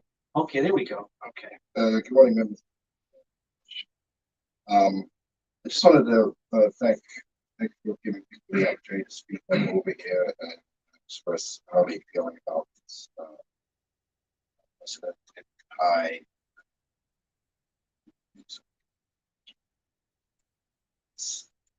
I don't may not seem like a lot, $50 a month to family. So, it's more hungry. Seeing the kids go. So essentially, I echo everything that's been said from Governor McKee to Diamond here. So I'm going to keep this brief. So again, my name is Clovis Gregor. I'm the 5th District Representative Council in Pawtucket. District I represent, Oak Hill, is in large part, there's a large minority population, low income, roughly about 70%, so have high impact on native rent, heat.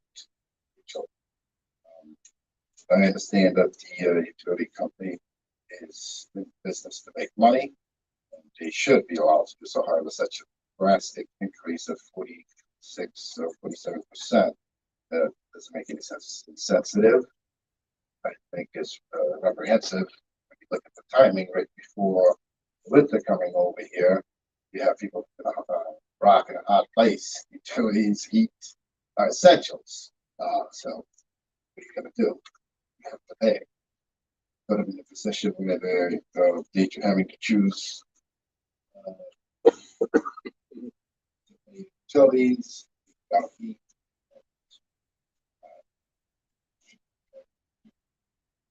there is gonna be increase. And then, you know, once the increases have to happen, it should be mental overtime and marginal at best.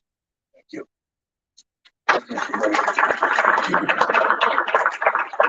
And the next name looks like it's Ray Daviscali, if I got that right. We'll need you to spell your name too. Is there, so hopefully I pronounced the name correctly. Is there a Ray?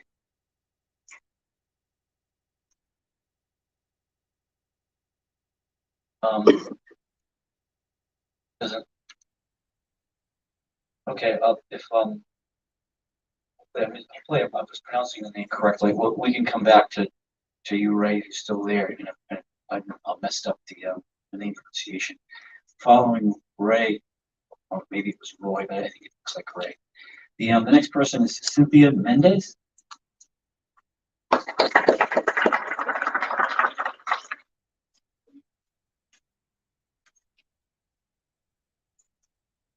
Hi, I am Senator Cynthia Mendez. I represent District 18, East Providence and Pawtucket. I am not here to beg or ask. We're tired of begging and asking for our livelihood. There is a piece of legislation that I have supported and that I think needs to happen, has been championed by the George Wiley Center, called the Percentage Income Payment Plan, PIP, that would mitigate ridiculous and outrageous rent increases like this. Utility increases like this. And it hasn't passed. And the issue that I have is being involved and connected in my community and watching people continually suffer while the people in power have the ability to do something look the other way. It's the only reason why I got in politics in the first place. And this rent increase, sorry, I keep saying rent because I'm thinking of all the people that are actually going to go homeless right now. And I literally seeing their faces in my mind, and that's why I keep saying rent, because they're going to choose between this and rent, paying their utility bill and rent.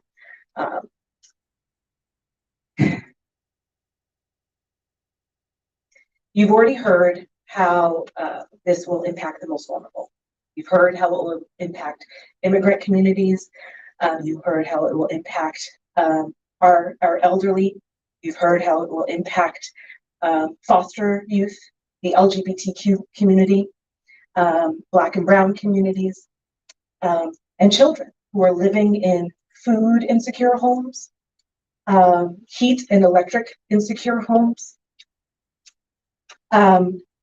And I want you to hear the message that those families hear. Try a little harder. Rhode Island Utility, Rhode Island Energy. Budget a little harder. Suck it up. The war in Ukraine sounds like excuses. Maybe you should get a second job.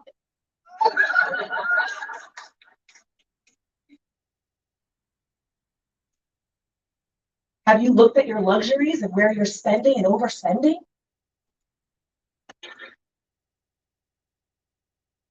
Rhode Island Energy? Because that is the message that the working families and the poor families in my community have been getting. That's the message. In an untenable, unsurvivable state that looks the other way, they keep telling them try a little harder. So the message I have for you is try a little harder next time. You get nothing. You get nothing.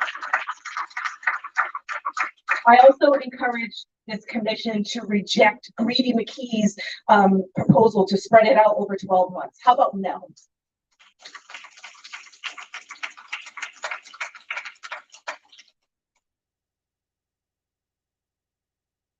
There have already been rate increases several times in the past few years, while Rhode Islanders have been going through the worst, through COVID, through job loss, through home loss, through loss of loved ones. And how did we get here? Well, I'm a state senator, and I can tell you how a lot of you got here. This commission is approved by appointments that go through the state Senate. And I got a lot of flack for voting no on the majority of you. Because I looked at your resume, and I looked at your record, and I looked at your corporate connections and your political connections, and I didn't trust you with power. Because I knew we'd be here right now with a greedy corporation that with their hand out begging for help that they don't need. I knew we'd be here right now, and I was convinced that we couldn't trust most of you with power. So I'm coming up here to tell you, prove me wrong.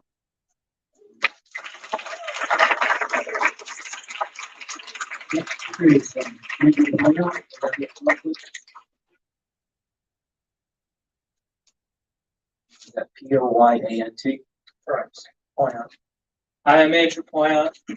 I'm a father of three, an environmental scientist, a community organizer, and I just ran a race for Providence City Council and Ward 14 for Elmhurst and Wanska.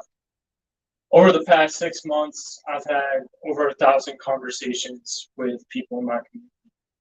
I've heard from people struggling to pay all types of bills, from medical bills, for rent. One woman who just last month, her rent went up from $800 a month to $1,500 a month. Retired couples who can't afford their medication. Retired couples who can't decide which bill to pay. Parents who can't afford to pay for childcare, and everything in between. Everyone is struggling right now. I've also, as a part of the People's Port Authority, we fought against National Grid, your predecessor, when they wanted to invest over $100 million in our money in a liquefaction facility, when we should have been investing that money in public renewable energy, when we should have been investing that money in weatherization. Now we're saying that because both our electricity and our heating is dependent on natural gas, that we need to continue to increase rates on the public. We were able to delay that ruling by 2 years. I'm calling on you, the Public Utility Commission, to put the public first and do everything you can to delay any rate hike. Thank you.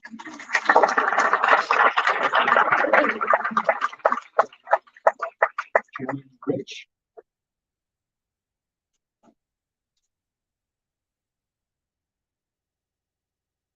Hi. RICH. Very good, thanks. But I'm not. What I am is short. So this to me, it's like a fence. I couldn't get over this so easily. I look at this side of the room, and I look at this side of the room, and I'm really struck by how different the two sides of the room look. Now, I have had kind of a foot in both worlds. I'm a middle class, retired person on a fixed income, and I don't have to choose between my food and my gas and my rent and my medication. I have everything I need and can get a lot of what I want. But I have retired from a career in education for kids who don't have good educational access, kids who don't have food security. And maybe it's easy when you haven't had to live the experience to think, well, that's a them problem. I don't look like them. I haven't had experiences like them. That's a different kind of problem. It's nothing I need to worry about. But here's where maybe you can think that it is something you want to worry about, which is this. Poverty, as I told you, creates chaos. Chaos makes it next to impossible for kids to thrive. I've worked at schools that get kids scholarships to private schools and classical. I've worked and been involved with nonprofits that get kids into and through college. That's how you break the cycle of poverty. When we don't look at the systems that sustain poverty systemically and organically, when we take them apart and say, rate hike, rent hike, healthcare, then you miss the fact that what keeps people down costs the state for generations all across the budget. So you have an opportunity now, and I thought what Barbara said was so great. It feels great to pay your bills. I thought that the woman who was sitting next to me and lent me her sign, and she's, you know, it is a wonderful time to be on this commission because you have an opportunity to come down on the right side. You have the opportunity to say, RA Energy, no, you don't need to do what the senator sitting next to me. So you can try a little harder, try harder. Because I know people who say, well, they say they're so poor, but look at their cell phone, right? You can do the right thing. You can make a great difference. You can imagine yourself with one leg on either side of this fence that I can't get over because I'm too short. I hope you will look inside yourselves, realize that these stories could be your stories, and do the right thing. Thank you.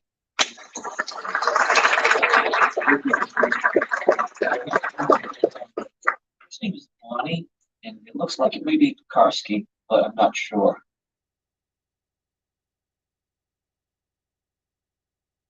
If you could get that last name just to read it out with spelling too. I mean, you're Polish, so I'm guessing that's all you got. So my name is Bonnie Piekarski. It's Piekarski.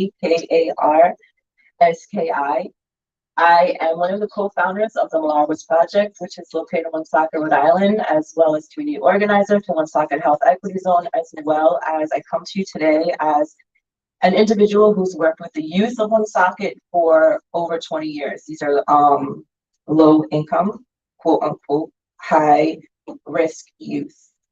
Before I start, I'm going to give you these two numbers. 39,629.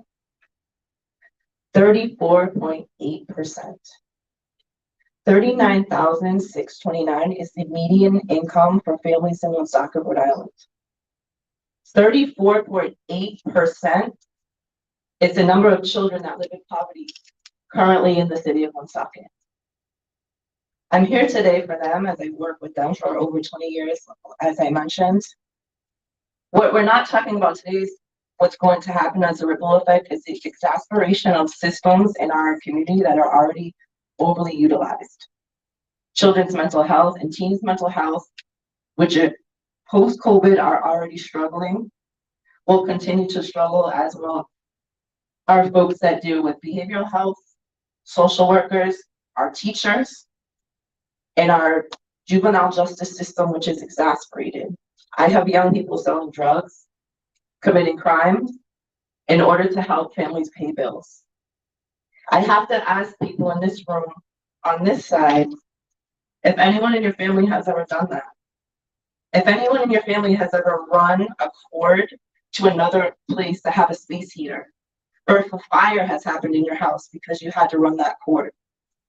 I have to ask you if you've lost anybody to the justice system, or because they couldn't afford to pay their bills, or because they're homeless or outside in the cold.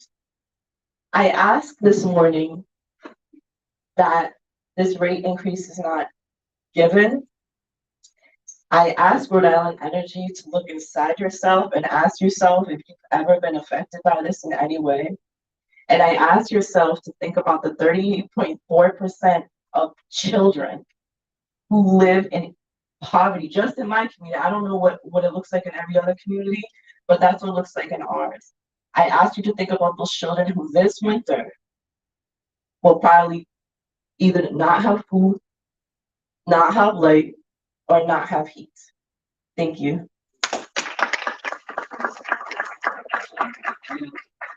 6 more on the list. Is that how you doing? Right? Yeah, we can do that. We're going to take, what do you need, about 5 minutes? Okay. Well, the stenographer's fingers have been going all morning, and so you just need to let her have 5 minutes, and then we're going to, when we come back, I had the next person on the list was Jim Aubin. Here are the names that I had: Jim Aubin, Grant Belgarian, Dr. Ruiz Daniel Munoz. Looks like Chappelle was the last name. I couldn't read the first name. Brian Bishop and Matthew Garnet, perhaps? Was there anyone else that's not on that list that, there's one other person? Okay, so we'll get your name, during the break, so I wanna make sure I have everybody, because then we'll be moving to the, Zoom. So we'll be back, it's 10:45, start again at 10:50. Folks, we're going to take a quick break right now. We'll be back. We're going to keep the stream going.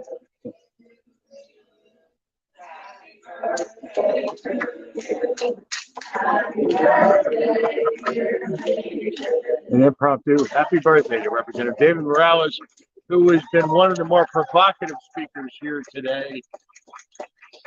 Quite frankly, I'll editorialize for a second, doing an amazing job of calling to account what has been one of the most ruthless organizations in the state of Rhode Island over a protracted period of time. People are very nice, they're polite, they're very professional, but at the same time, they and the governor continue to look the other way as well. Yikes. So we're going to go quiet for a few minutes, plugging the battery. Stay tuned. We're just going to stay online.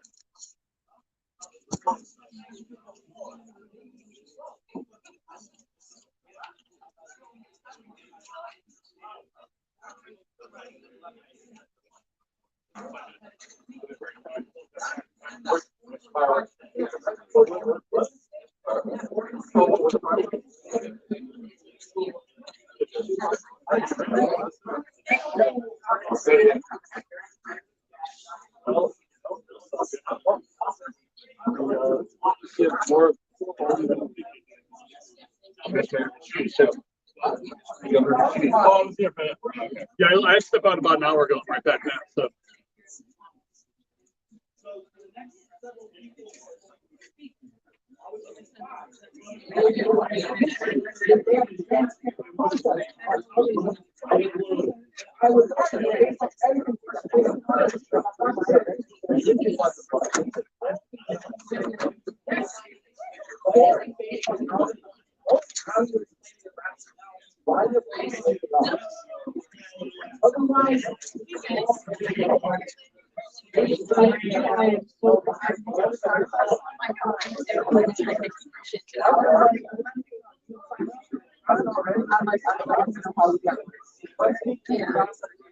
It's okay. You'll be feels later because I get my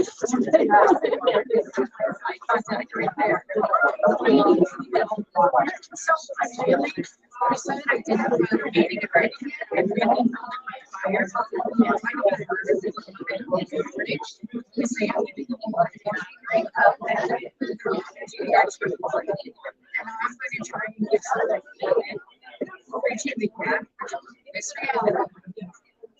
Like the statute says, it's actually a licensed attorney, right? So I actually have to send my actually step. I think it's very clear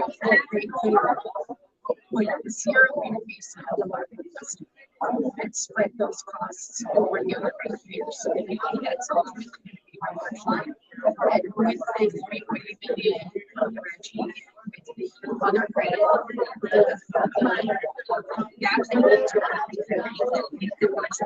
the rate increases, it was very represented by energy and sources. So this year, this year, has for a system using the credits. And then we'll revisit this after next revisiting whether it actually costs. I think it's costing right now because those prices are so that's where I'm now, and I will be moving if we're not eligible for this year.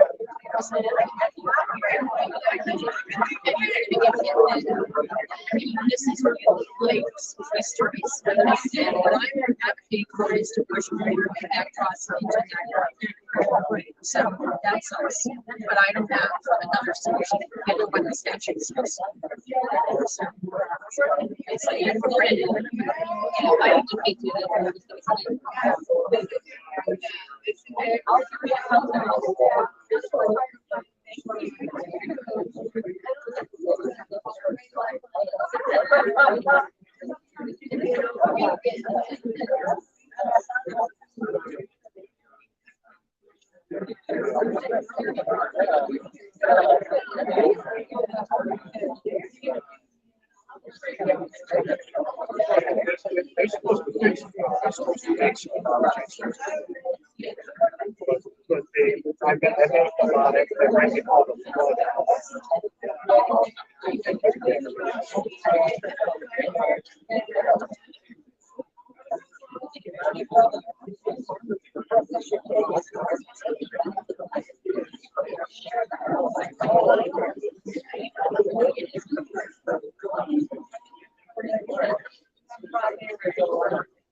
No raises. No rate hike. So we'll, you all set, Heather? Okay now? So, go back, look through the room. The next person coming up is Jim Lobbin. Hi, how's it going? I got it. All set? Yeah. Is it spelled A-U-B-I-N? It is. So my name's James Dobbin, from Jim. I'm a solar consultant and a solar sales team builder. I've been doing that for 7 years in the state. My teams have been educating and installing more residents in the state than most other companies in that time. And I'm actually also an independent libertarian candidate for governor. And I think what a lot of people don't realize at admit is that this is primarily a government-created problem. The utility in the state have failed to act for decades to get ahead of this problem. Over the last 10 to 15 years, they have shut down multiple gas and coal and nuclear plants without building new, cleaner, more sustainable ones to replace that. Now we need to import most of our electricity from further away. It costs more electricity. We're still dependent on the fossil fuels, primarily natural gas, which we need to import through 3 pipelines into New England because we don't have any here. The government does not allow new pipelines to be built, nor do they allow new power plants to be built. They don't allow nuclear, which would help stabilize costs, be a lot cleaner. I see many people don't understand how the utility actually makes money. The utility actually makes money on the delivery section, not on supply, which is where this rate hike is happening. The supply rate is set and determined by the producers. That is based on a variety of factors, primarily their fuel source, which is natural gas. In Pennsylvania, where they actually extract natural gas, a unit of natural gas costs $8. Here in New England, it's going to be $18. That's due to there not being enough pipelines and not having enough supply here. We have too few power producers in our area after closing down all these plants. New drilling is not being allowed federally to help state lower these costs as well. So there's all these different government-created factors that are actually creating this problem, and no one either knows that, understands it, or wants to admit it. They just point fingers everywhere. Utility could do some things to alleviate this. Utility could allow people to go solar much easier, but they don't.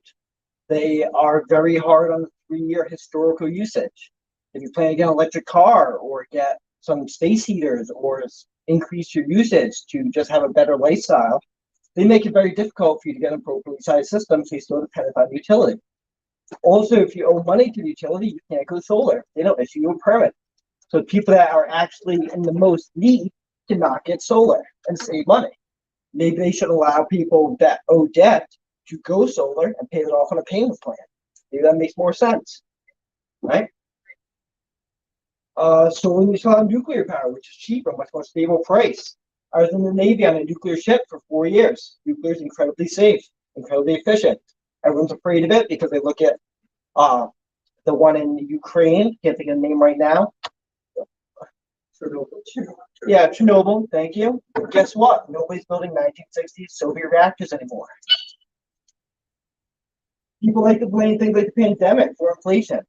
It's actually caused by poor government response to the pandemic and printing trillions of new dollars and giving that away to insiders. That's what caused inflation. People like to blame Ukraine. What if there'd be a war in Ukraine right now if we didn't orchestrate a coup 5 years ago? Right? How come most of us didn't even hear about this here until this morning from Howard? Why don't they make these more accessible? You guys have something to hide? Are you afraid of hearing scrutiny?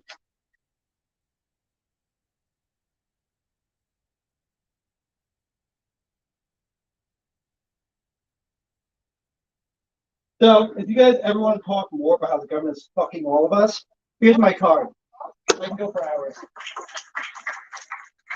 Next speaker is Grant Delgarian.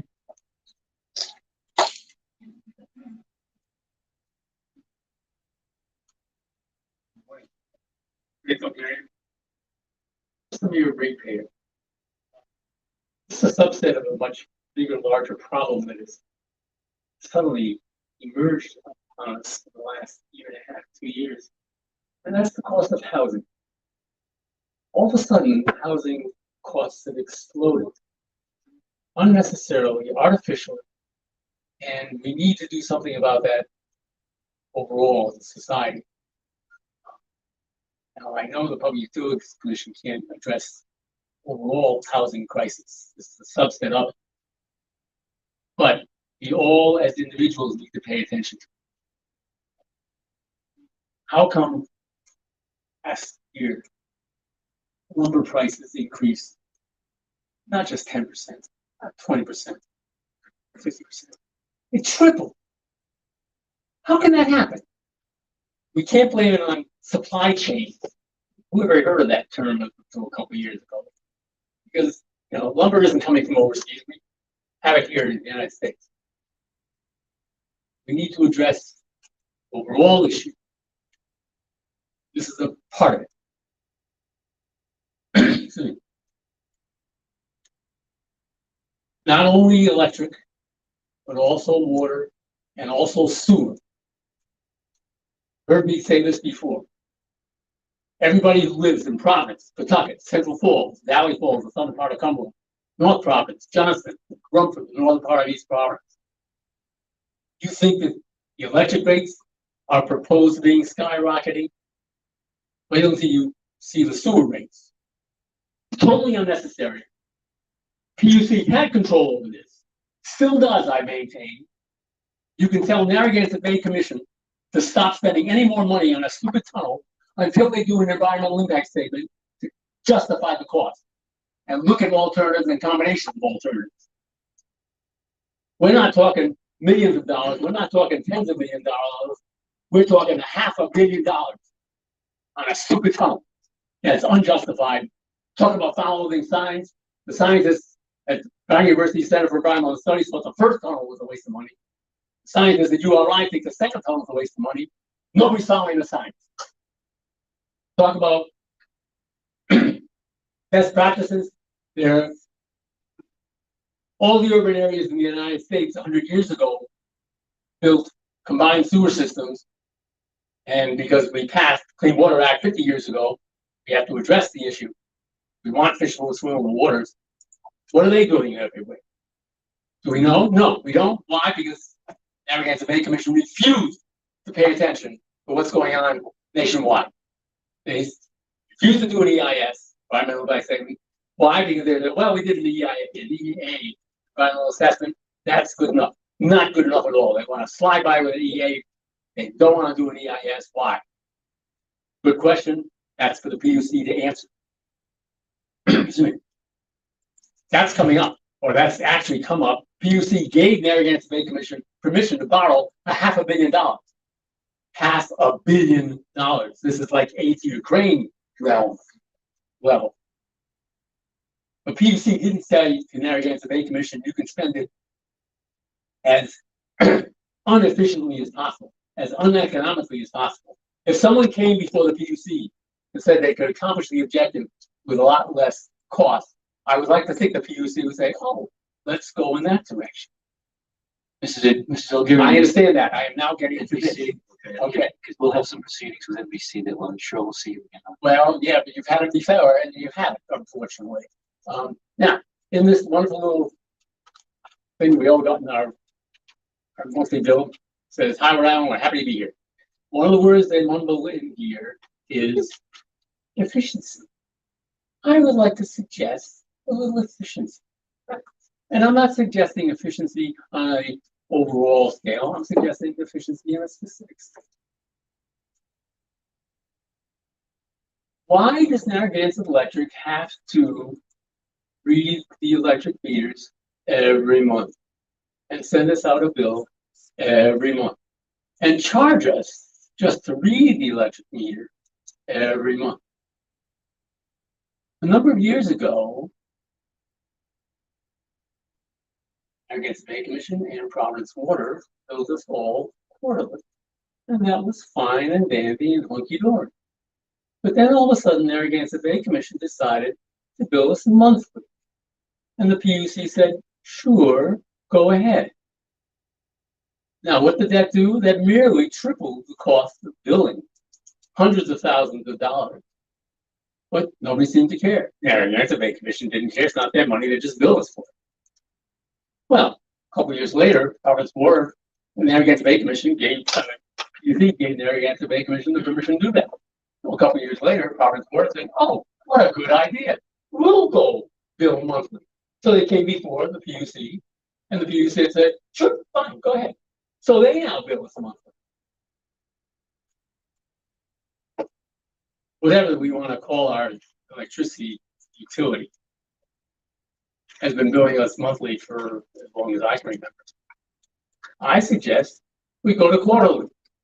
That would reduce the cost to PPL, Pennsylvania Power and Light, and that would reduce any kind of rate increase that's being suggested today. So let's go monthly. I mean, let's go quarterly and skip this stupid monthly stuff. In addition, if there are, I've always maintained that the most affordable housing are 2 and 3 decker houses. Why? Someone buys it, fixes it up, rents it out, pays for the mortgage, everybody wins. Narragansett Electric, oh, sorry, not Narragansett Electric anymore, no, but I still write up my checks to Narragansett Electric. They charge a flat fee just to read your meter. Now, if you're a 2-family house, it only takes them the same number of steps to walk from the street sidewalk to the meter to read it. But they're 2 meters, so they charge you double. If you're a 3-family house, same number of steps, read 3 meters, they charge you triple. You gotta love it. Absolutely have to love it. I've been maintaining that we need to ensure, before we start talking about subsidy all over the place. Money doesn't grow on trees. They didn't make up that expression for nothing. I keep maintaining that we need to ensure that our existing housing is as affordable as possible and as appropriately affordable as possible. And one of the things is enough of this stupid, double and triple the cost of reading the meter that it only takes you, 10 more seconds. So that would be another suggestion, costs down. And that also applies, by the way, Narragansett Bay Commission. And I will come by, I know this is separate part, but it's part of the housing overall cost. That's what everyone's been talking about this morning. Public Water Supply Board has a good rate structure. Charge you a little bit, connect to the service that's actually in the street, their water supply, and then the rest is all based on consumption. Narragansett Bay Commission, on the other hand, has a big cost connection fee, and then you're not even connecting to their system in the street. It's the system is the city or town system. That's if you're a single family house. If you're a double family house, they charge you 2 connection fees, even though there's only 1 connection. And it's a make-believe connection. And if you're a triple family house, they charge you 3 connection fees. That should be something that PUC can immediately overnight change. Narragansett Bay Commission, you're not even connecting to the system. Their whole rate structure should be exclusively based on usage. That would help bring overall housing costs down, which would be appropriate for everybody in the urban areas where most low and moderate income folks live in the state of Rhode Island. So that's my suggestion, that this rent increase can be mitigated by reducing, not rent increase, I'm sorry, this proposed power increase can be reduced by, can be mitigated by reducing the fixed cost that PPL is telling us that he has to pay for, responsible for. And so simply go to quarterly billing and simply have them charge us. They shouldn't really charge us anything to beat the stupid meter. It should all be based on usage. And on the page 2 of the electric bill, most of the line items are based on usage, but there are a couple that are not. That are just fixed. Everything should be based on usage. I'm an environmentalist. I believe in user fees. But I'm an economist also, and so I want to see everything done as cost effectively. Well, thank you very much for your time. I thank you very much for your public service, and forward to continuing the conversation. I'm sure we'll see you again. Thank you, Mr. O'Barry.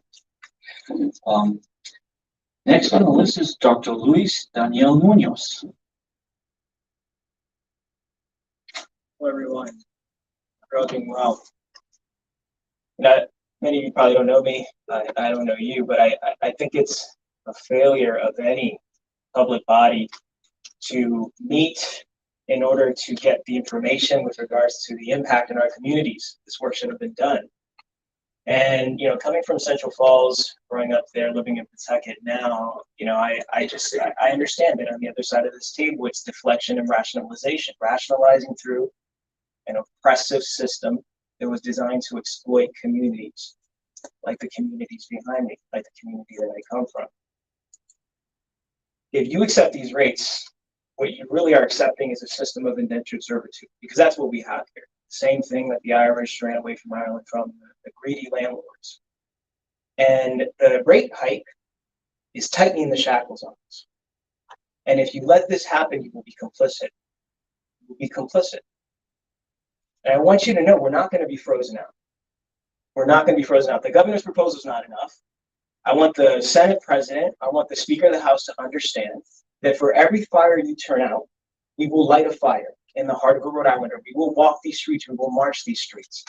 The recession has begun, and by mid next year, the pressure of this recession is going to start to weigh more heavily on Pawtucket, Woonsocket, Central Falls, and Providence. In Providence, the median income for Hispanics is $48,000. For indigenous people, state-based and federally recognized tribes, it's $38,000. Do not sit here in complacency and think that we don't know that you have all the information that we're feeding you today. You have the information. And we will take every office in Senate, in the House, and in State House, whether it was this cycle or the next, and we will change this body if you do not stand up for what is right. You have my word.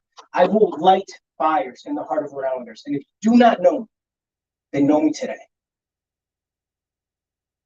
I grew up in a household that did not have hot water for 2 years, with a single mother that could not cook sometimes because she worried about gas.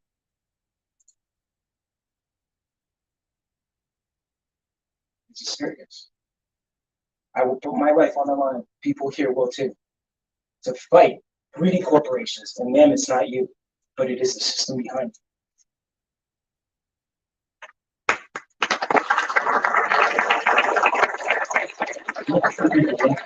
No, and the first name I got is Dan, and the first letter, so I can't try the first name. Sorry.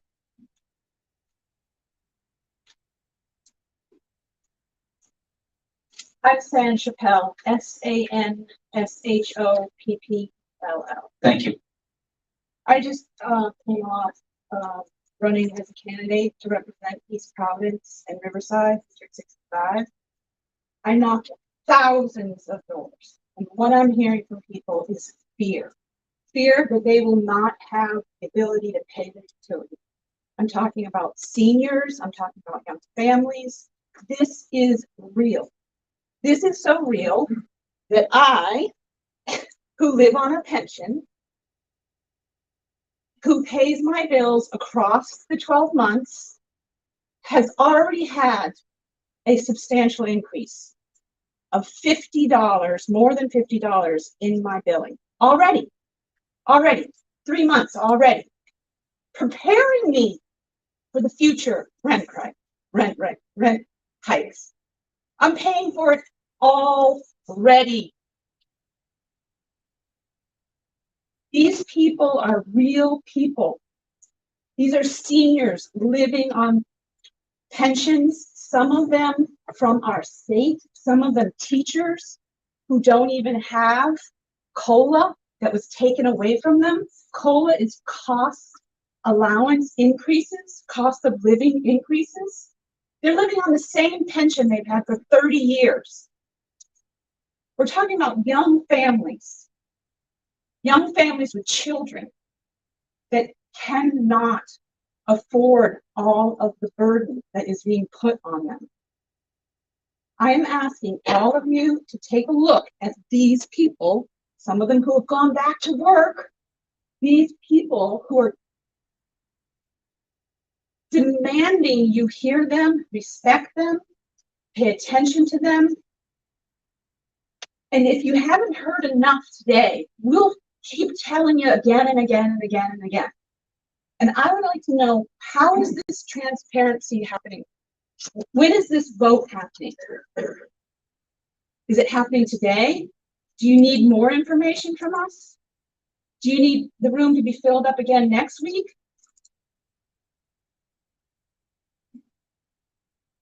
Thousands of people, thousands and thousands and thousands of people are going to be adversely affected by this rent hike. And a few of these people that have spoken today has made it very clear, why is the burden on the poor? Why?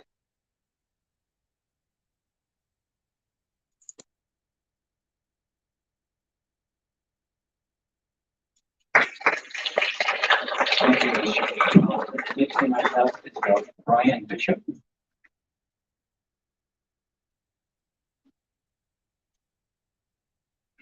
Thank you. The possible exception of some various sentiments that I share, I would warrant that I'm probably the only person here to testify in favor of this increase. And that's because, of course, it's not up to Rhode Island Energy or this body to decide other than whether these rates have been fairly bid and reflect under the plan that was already approved, that the gas is being acquired and what the price is. And Rhode Island Energy is only passing that through. So of course it would be silly to ask this body not to afford this increase, that, just that inquiry. Whether or not there are administrative detail, as in spreading out the payments or other things, it is certainly open to question. But at root, no one can argue, given the current circumstances, that this is not a justified increase. Now, one can argue that there have been horrible policies previous to this that are in place that brought this about. I mean, Ukraine, as they say, is a symptom of a disease we have already. We have arterial sclerosis with regard to bringing gas into this region. And that has been opposed by NGOs and very many kind of feel-good, justice-y kind of people before. So to all the feel-good justice people for whom I have sympathy regarding what the what the cost will be, getting our cart before the horse in terms of where we would get energy in the Northeast is what has now brought us to this problem. And we must pay the piper. Those are the prices of gas. If we had more gas capacity, there would have been more contracting for gas, and there would be more gas available to us now. There would always be pressure for increases, and depending upon how much hedging you allowed Rhode Island Energy to do. Now it will look really brilliant if 2 or 3 years ago they had proposed a significant hedging program and it had been approved. That, of course, would have cost ratepayers money. And you might have had people here saying, we don't want to pay 10 or 15% more to hedge. I mean, these are difficult decisions, but rather that we had good arguments over the policies that have been previously adopted. Now that they are all built into the system, there's absolutely nothing that you can do. And that's that really is something that I wish to having seen that there was an expression of concern that many people within the community who work with and for people who are of limited means said, let's go down to oppose this rate increase. This can't, I can appreciate that it's of concern, but the concern should be before. That's why we have NGOs and people to think about this ahead of time, is so that hopefully there's somebody representing the ideas not to get these problems baked into the system. So that when this comes, there's absolutely nothing we can do about it. So I actually ask you to do what you must do with regard to the rate increase, to make its manner of application, whether that be in time and collection, as practical as possible. Of course, with prices being more, we recognize that this is not an increase in Rhode Island Energy's rates. Right? They promised not to increase. Well, they haven't increased their price for the piping. So it's not an increase on Rhode Island Energy's side. And that maintains their commitment. On the other hand, one can ask whether or not some of the baked-in warranties to the providing energy company are appropriate.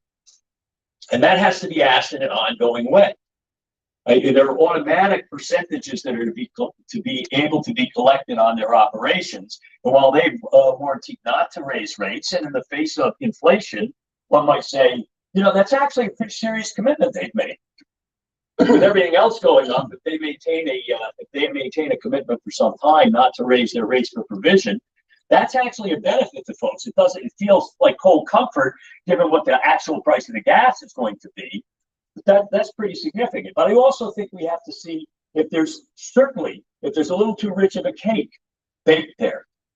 Too many of these projects and these new ideas have then come back to us and say, well, the utility will sustain these new ideas, and in a way, they've given up their own fiduciary responsibility to not let us get ahead of ourselves with new ideas, as long as they get a percent of the pie. But look, they're just plain entitled to collect whatever it costs. Why do they need an extra percent on the new energies that we're bringing in? Let's say it's risky. Well, what does it matter if it's risky? Because you get to collect whatever it costs. I think we have done some things for the energy companies that we need to review. Those are not subject to review here in this document. And, so I only say now is a time that I would hope that your decision in this docket could reflect the questions of efficiency, the questions that sure, I would not doubt that many people here today concerned about their rates are, as Mr. O'Garian mentioned before me, living in multifamily houses. In almost all cases, multifamily houses are and I mean in every utility, sewer and water, as he spoke of, to electric, to gas, they are treated poorly because of the reality of the efficiencies of that provision to one address. In some cases, that could be a small factor. In other cases, more as with the Narragansett Bay Commission, I have argued that they have only one roof over 3 people. The costs for Narragansett Bay Commission largely driven by rainwater now, so they contribute less rain. Yet no one has ever had the will to change those rates to reflect that. So I think there should be a commitment to the kind of housing and the kind of circumstances that many people who are difficult to afford these increases, you should redouble your efforts to understand how the rate structures should appreciate that predicament. And not just because they are deserving of charity, but because they actually do. Dense housing provides an efficiency, and we're not reflecting that in our utility rates.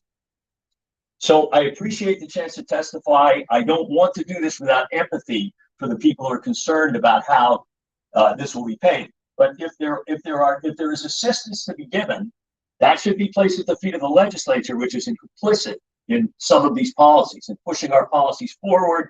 It's fine. We want technology to move. The legislature sometimes feels they must force that technology. Now we must all pay the piper, and we have to make the best of it from here out. Thank you. Thank you, Mr. Bishop. The next person I have on the list is, if I got the last name correctly, Matthew Gunnett. I would want you to spell that, make sure we have it right. You got it right. Matthew Gunnett, G-U-N-N-I-P. I know my job is to testify, not ask questions. There was a lot of questions just about transparency, next steps. Is the vote going to be public? Don't ordinarily engage, but that's a reasonable question for everyone to understand. We will have evidentiary hearings take place this afternoon and then Monday. And then at some point, we will schedule what's referred to as an open meeting. And then we have to meet in public and actually be broadcast on the internet so you can watch it when we make a decision on the matters in front of us. And then this will be repeated for the gas in October. A similar process. Thank you. My name is Matthew Gunnett, president of SEIU Local 580. We're one of the largest public sector unions in Rhode Island. We're also known as the Rhode Island Alliance of Social Service Employees. We represent 9 state agencies. We represent members in the DPUC, and I know that's there's some separation from the Public Utilities Commission, but it's the same building. And if you look at the transparency portal, if you look at state employee salaries, it combines PUC and DPUC. You'll see a stat on there that you will not see at any other agency. 40% of the workers make over $100,000, and we represent members at DPUC, and I can tell you those aren't our members. So I say that to be mindful of, like, when you're voting, and the issue that brought up regarding the difference in diversity here, and that I'm looking at, like, to be mindful of that. One of the agencies we represent is DCYF, the most vulnerable children in Rhode Island. I've been there since 2005. My mom started there in 1990.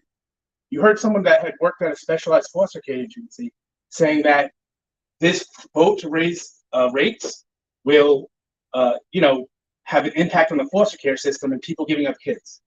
Now, to a layperson, that might sound like hyperbole.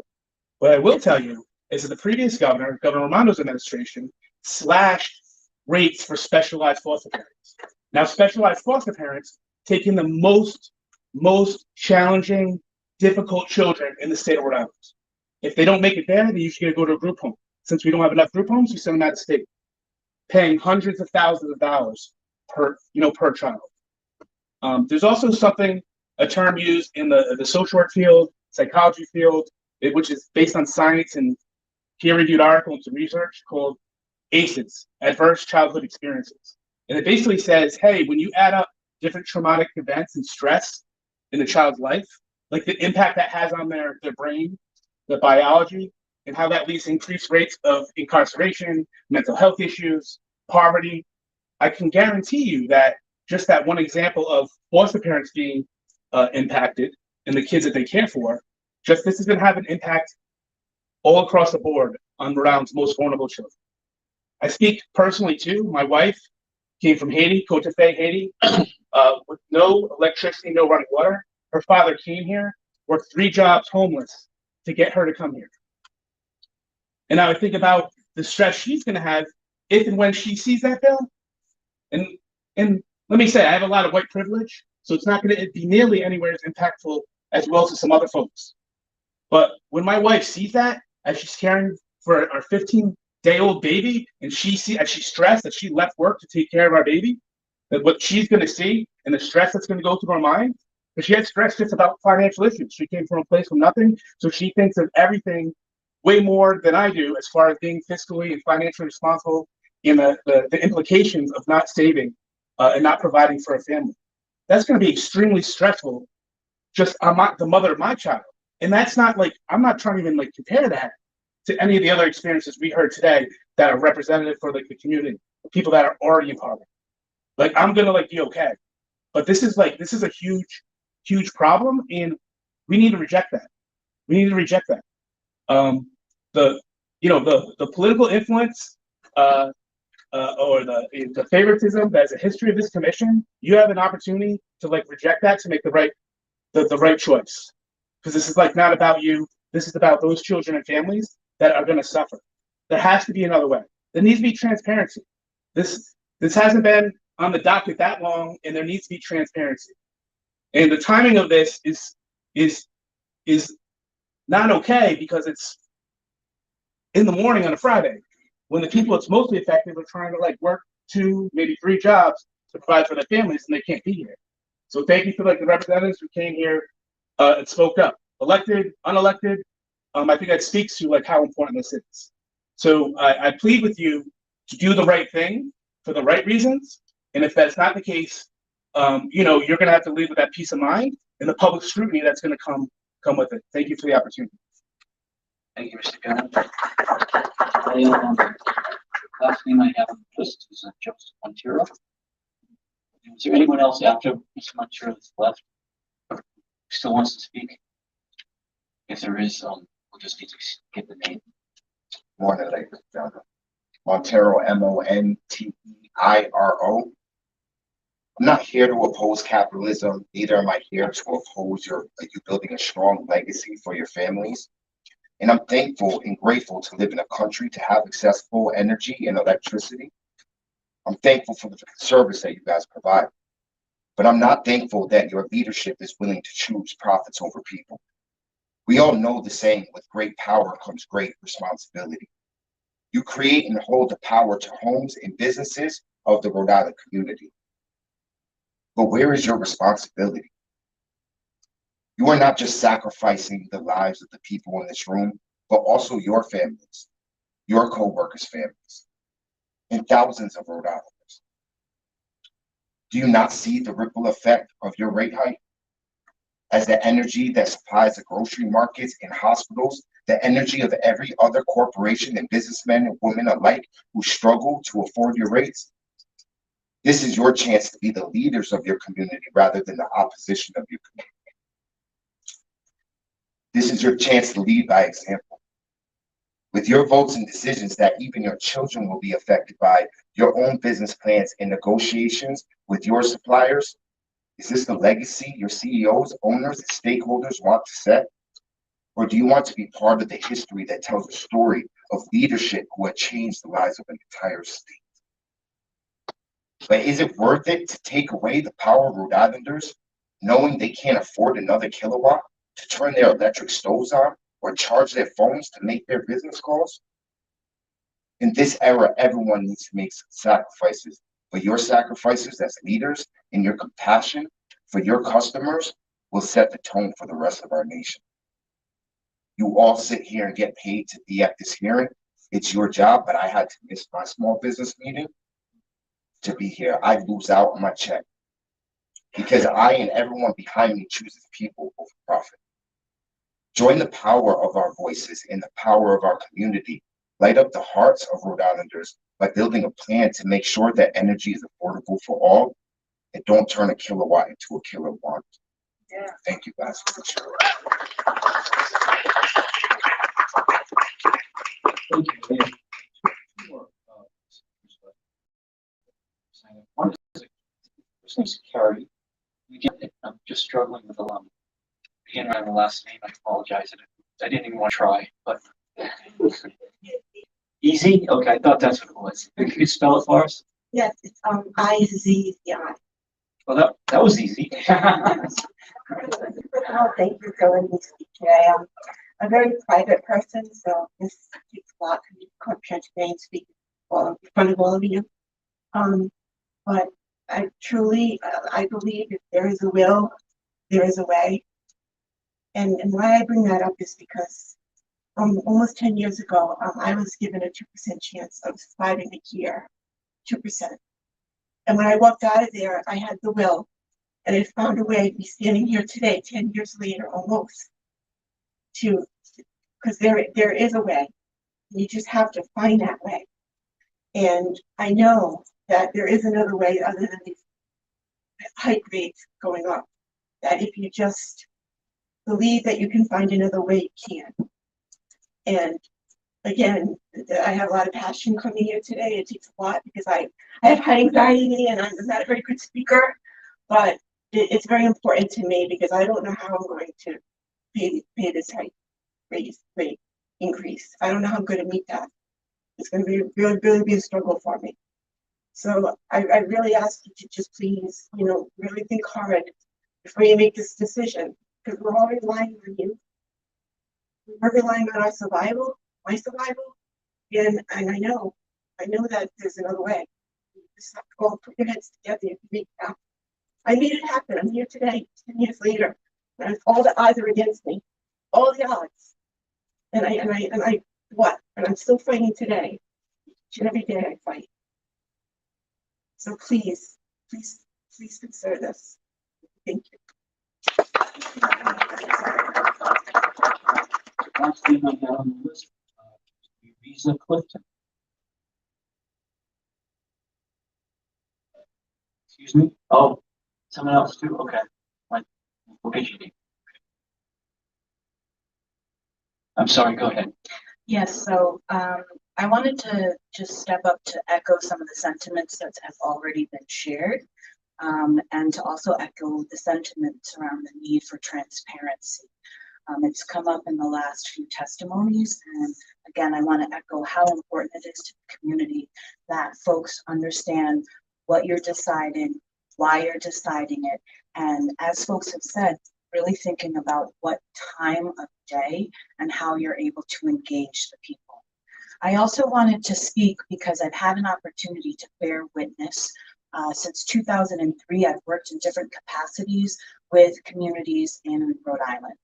And I don't really come here to speak for them, but to share my observations as I've had the opportunity to bear witness.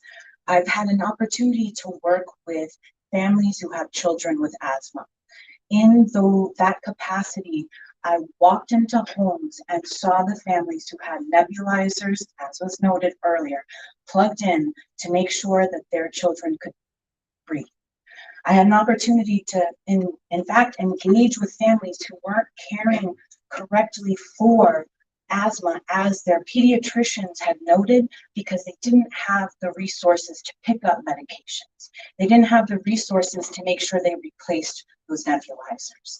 Those are folks who are relying on electricity to make sure that their children can literally breathe. I've also worked as an educator for over a decade, and I had an opportunity to work in highly specialized schools. I've had an opportunity to work in schools where we served teen parents.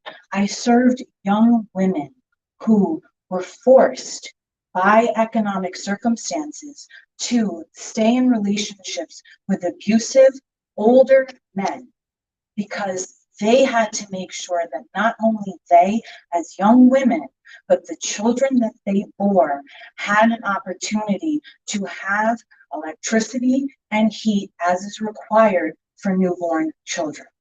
I've seen parents turn what appears to be a blind eye, but in fact is passive desperation while they saw their young daughters engage in prostitution and stay in these relationships as 13 and 14-year-old girls with husbands or not husbands or not their husbands who were 30, 40 years old. These are young women that I had an opportunity to teach single-handedly to see their struggle. I worked with colleagues who signed up to work in schools who subsequently had to sign their students and our students up for things like housing and utility assistance. We went to educate the minds of young people and instead had to make sure they had homes and lights on. I also have had an opportunity to work with families whose students, as was mentioned previously, students who had to sell drugs, for example, and parents who knew it was happening, but their options were not work, not show up to pay the bills and intervene in what their young people were engaging in, or lose jobs, risk homelessness, but try to help their young people. I've watched one parent after another in the context of homeschooling choose homeschooling over public school because they have young people that they're caring for, their children who have medical reasons that prohibit them from entering public school buildings. Those families and those children rely on electricity to keep the internet going, to facilitate education, and to keep access to the medical interventions that are needed and that are preventing them from entering the school building. So I come here because I've had an opportunity to bear witness. I wanted to echo the sentiments that have already been said, and I wanted it to be clear that these stories that I share are before and came before these increases that have been put on the table. Thank you.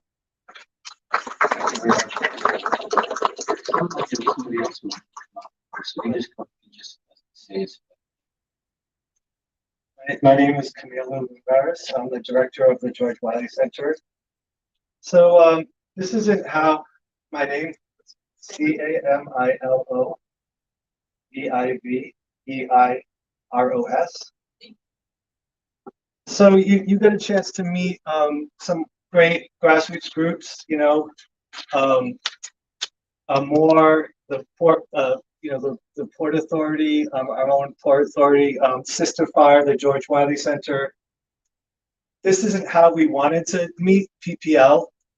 You know, we do research, the George Wiley Center, into utility policy, and we're aware of some of the tiered structures that you have in place there. And we were hoping to collaborate with you, like we've done with many organizations, to implement a more robust tiered structure. We call it a percentage income payment plan. We've worked with, you know, folks like the PUC.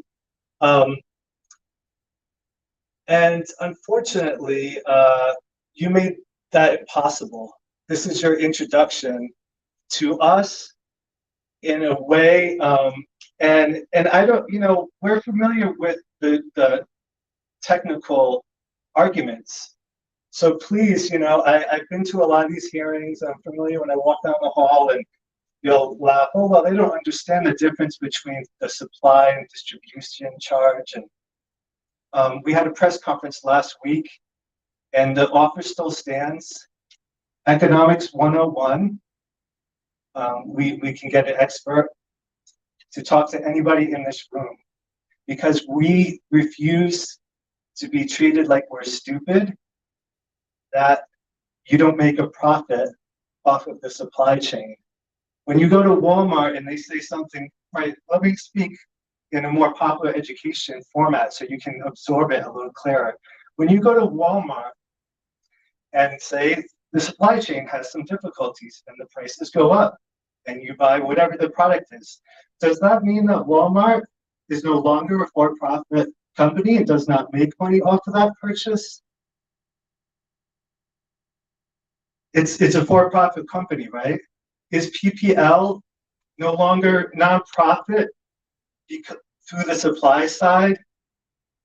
I know this is groundbreaking for you, but the only way you can eliminate profit is by being a nonprofit, a cooperative.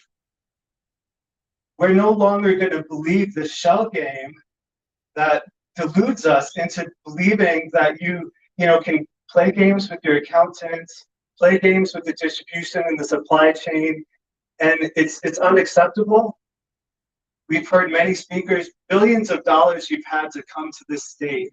So we're demanding that you have the money to eat this. Whatever way you want to work it. If the commissioners say the technocratic thing, I'm not a lawyer. We have great lawyers like Jennifer Wood, but if we're not jumping through the right hoops, guess what? Transformation is happening in this state. And there's going to be accountability one way or another. If you don't feel like you have the legal, administrative authority to do the right thing, then you should resign. You really should don't waste your time. Because at the George Wiley Center, our entire budget is less than any one of you are paid. And we're the ones that are going to have to deal with people coming in, facing shut off, people coming in, shut off already because they don't know their rights. So this isn't a little therapeutic, this isn't a therapeutic exercise. I know you're used to the ritual, get a little chuckle about, I've heard you make fun of some of our members in the past, members of the PUC. So thank you for your respectful cadence and listening, but this is not a ritual that we're here to feel better about ourselves and